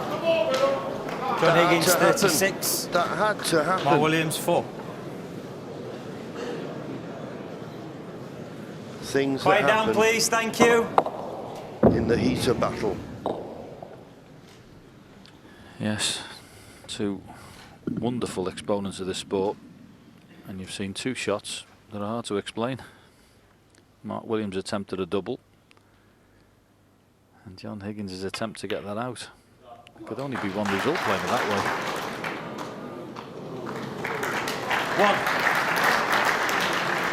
10 points the lead. Still needs a good shot to get good position on the yellow. And with it being very close to the cushion, needs a good angle on the yellow to get on the green.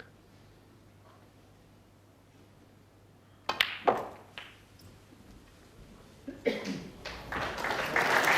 a beautiful line and a wonderful length. 8. Quick glance at the scoreboard, 17 points the lead.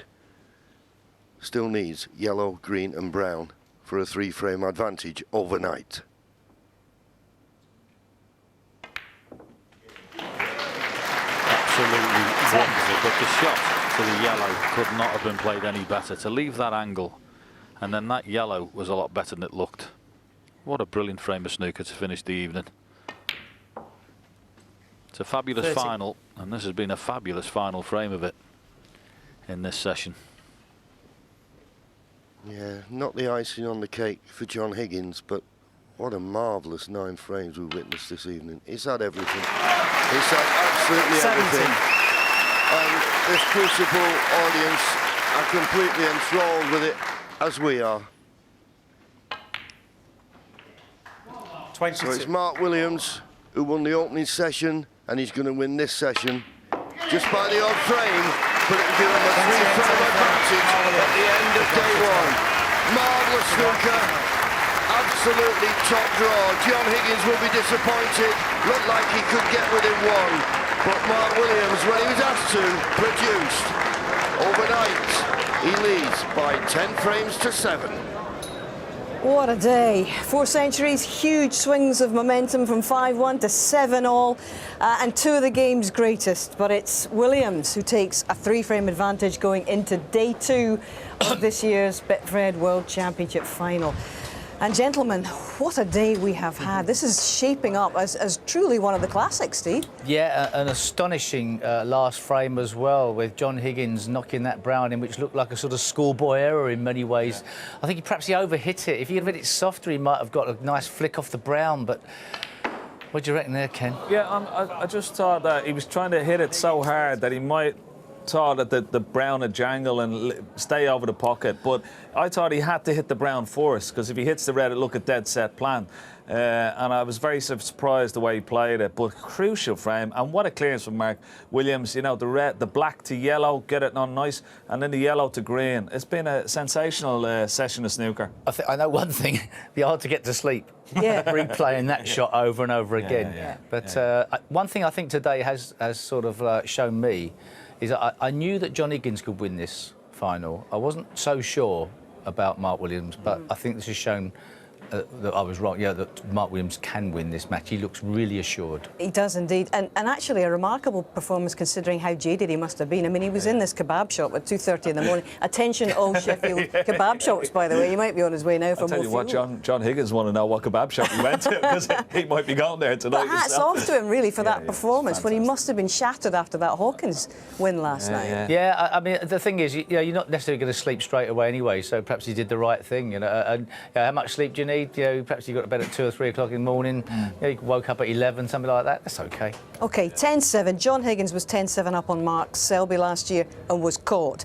But he was 10-7 behind against Trump in 2011, the last time he won this, and won. Yeah. It can go either way, clearly. He'll know that. Yeah, I think the good thing for John Higgins, he was scoring very, very well, and he'll want a fast start tomorrow. But, I mean, it's shaping up for a magnificent climax to the final tomorrow. Both players in top form. And what actually happens, OK, so at the end of that session, it's a reset, right? John has put a lot of effort into that session. He's not got as much result as he wanted. It's a reset, but he starts again tomorrow. It'll be another big push. And if he has to wait till the last one for a big push, he can do that.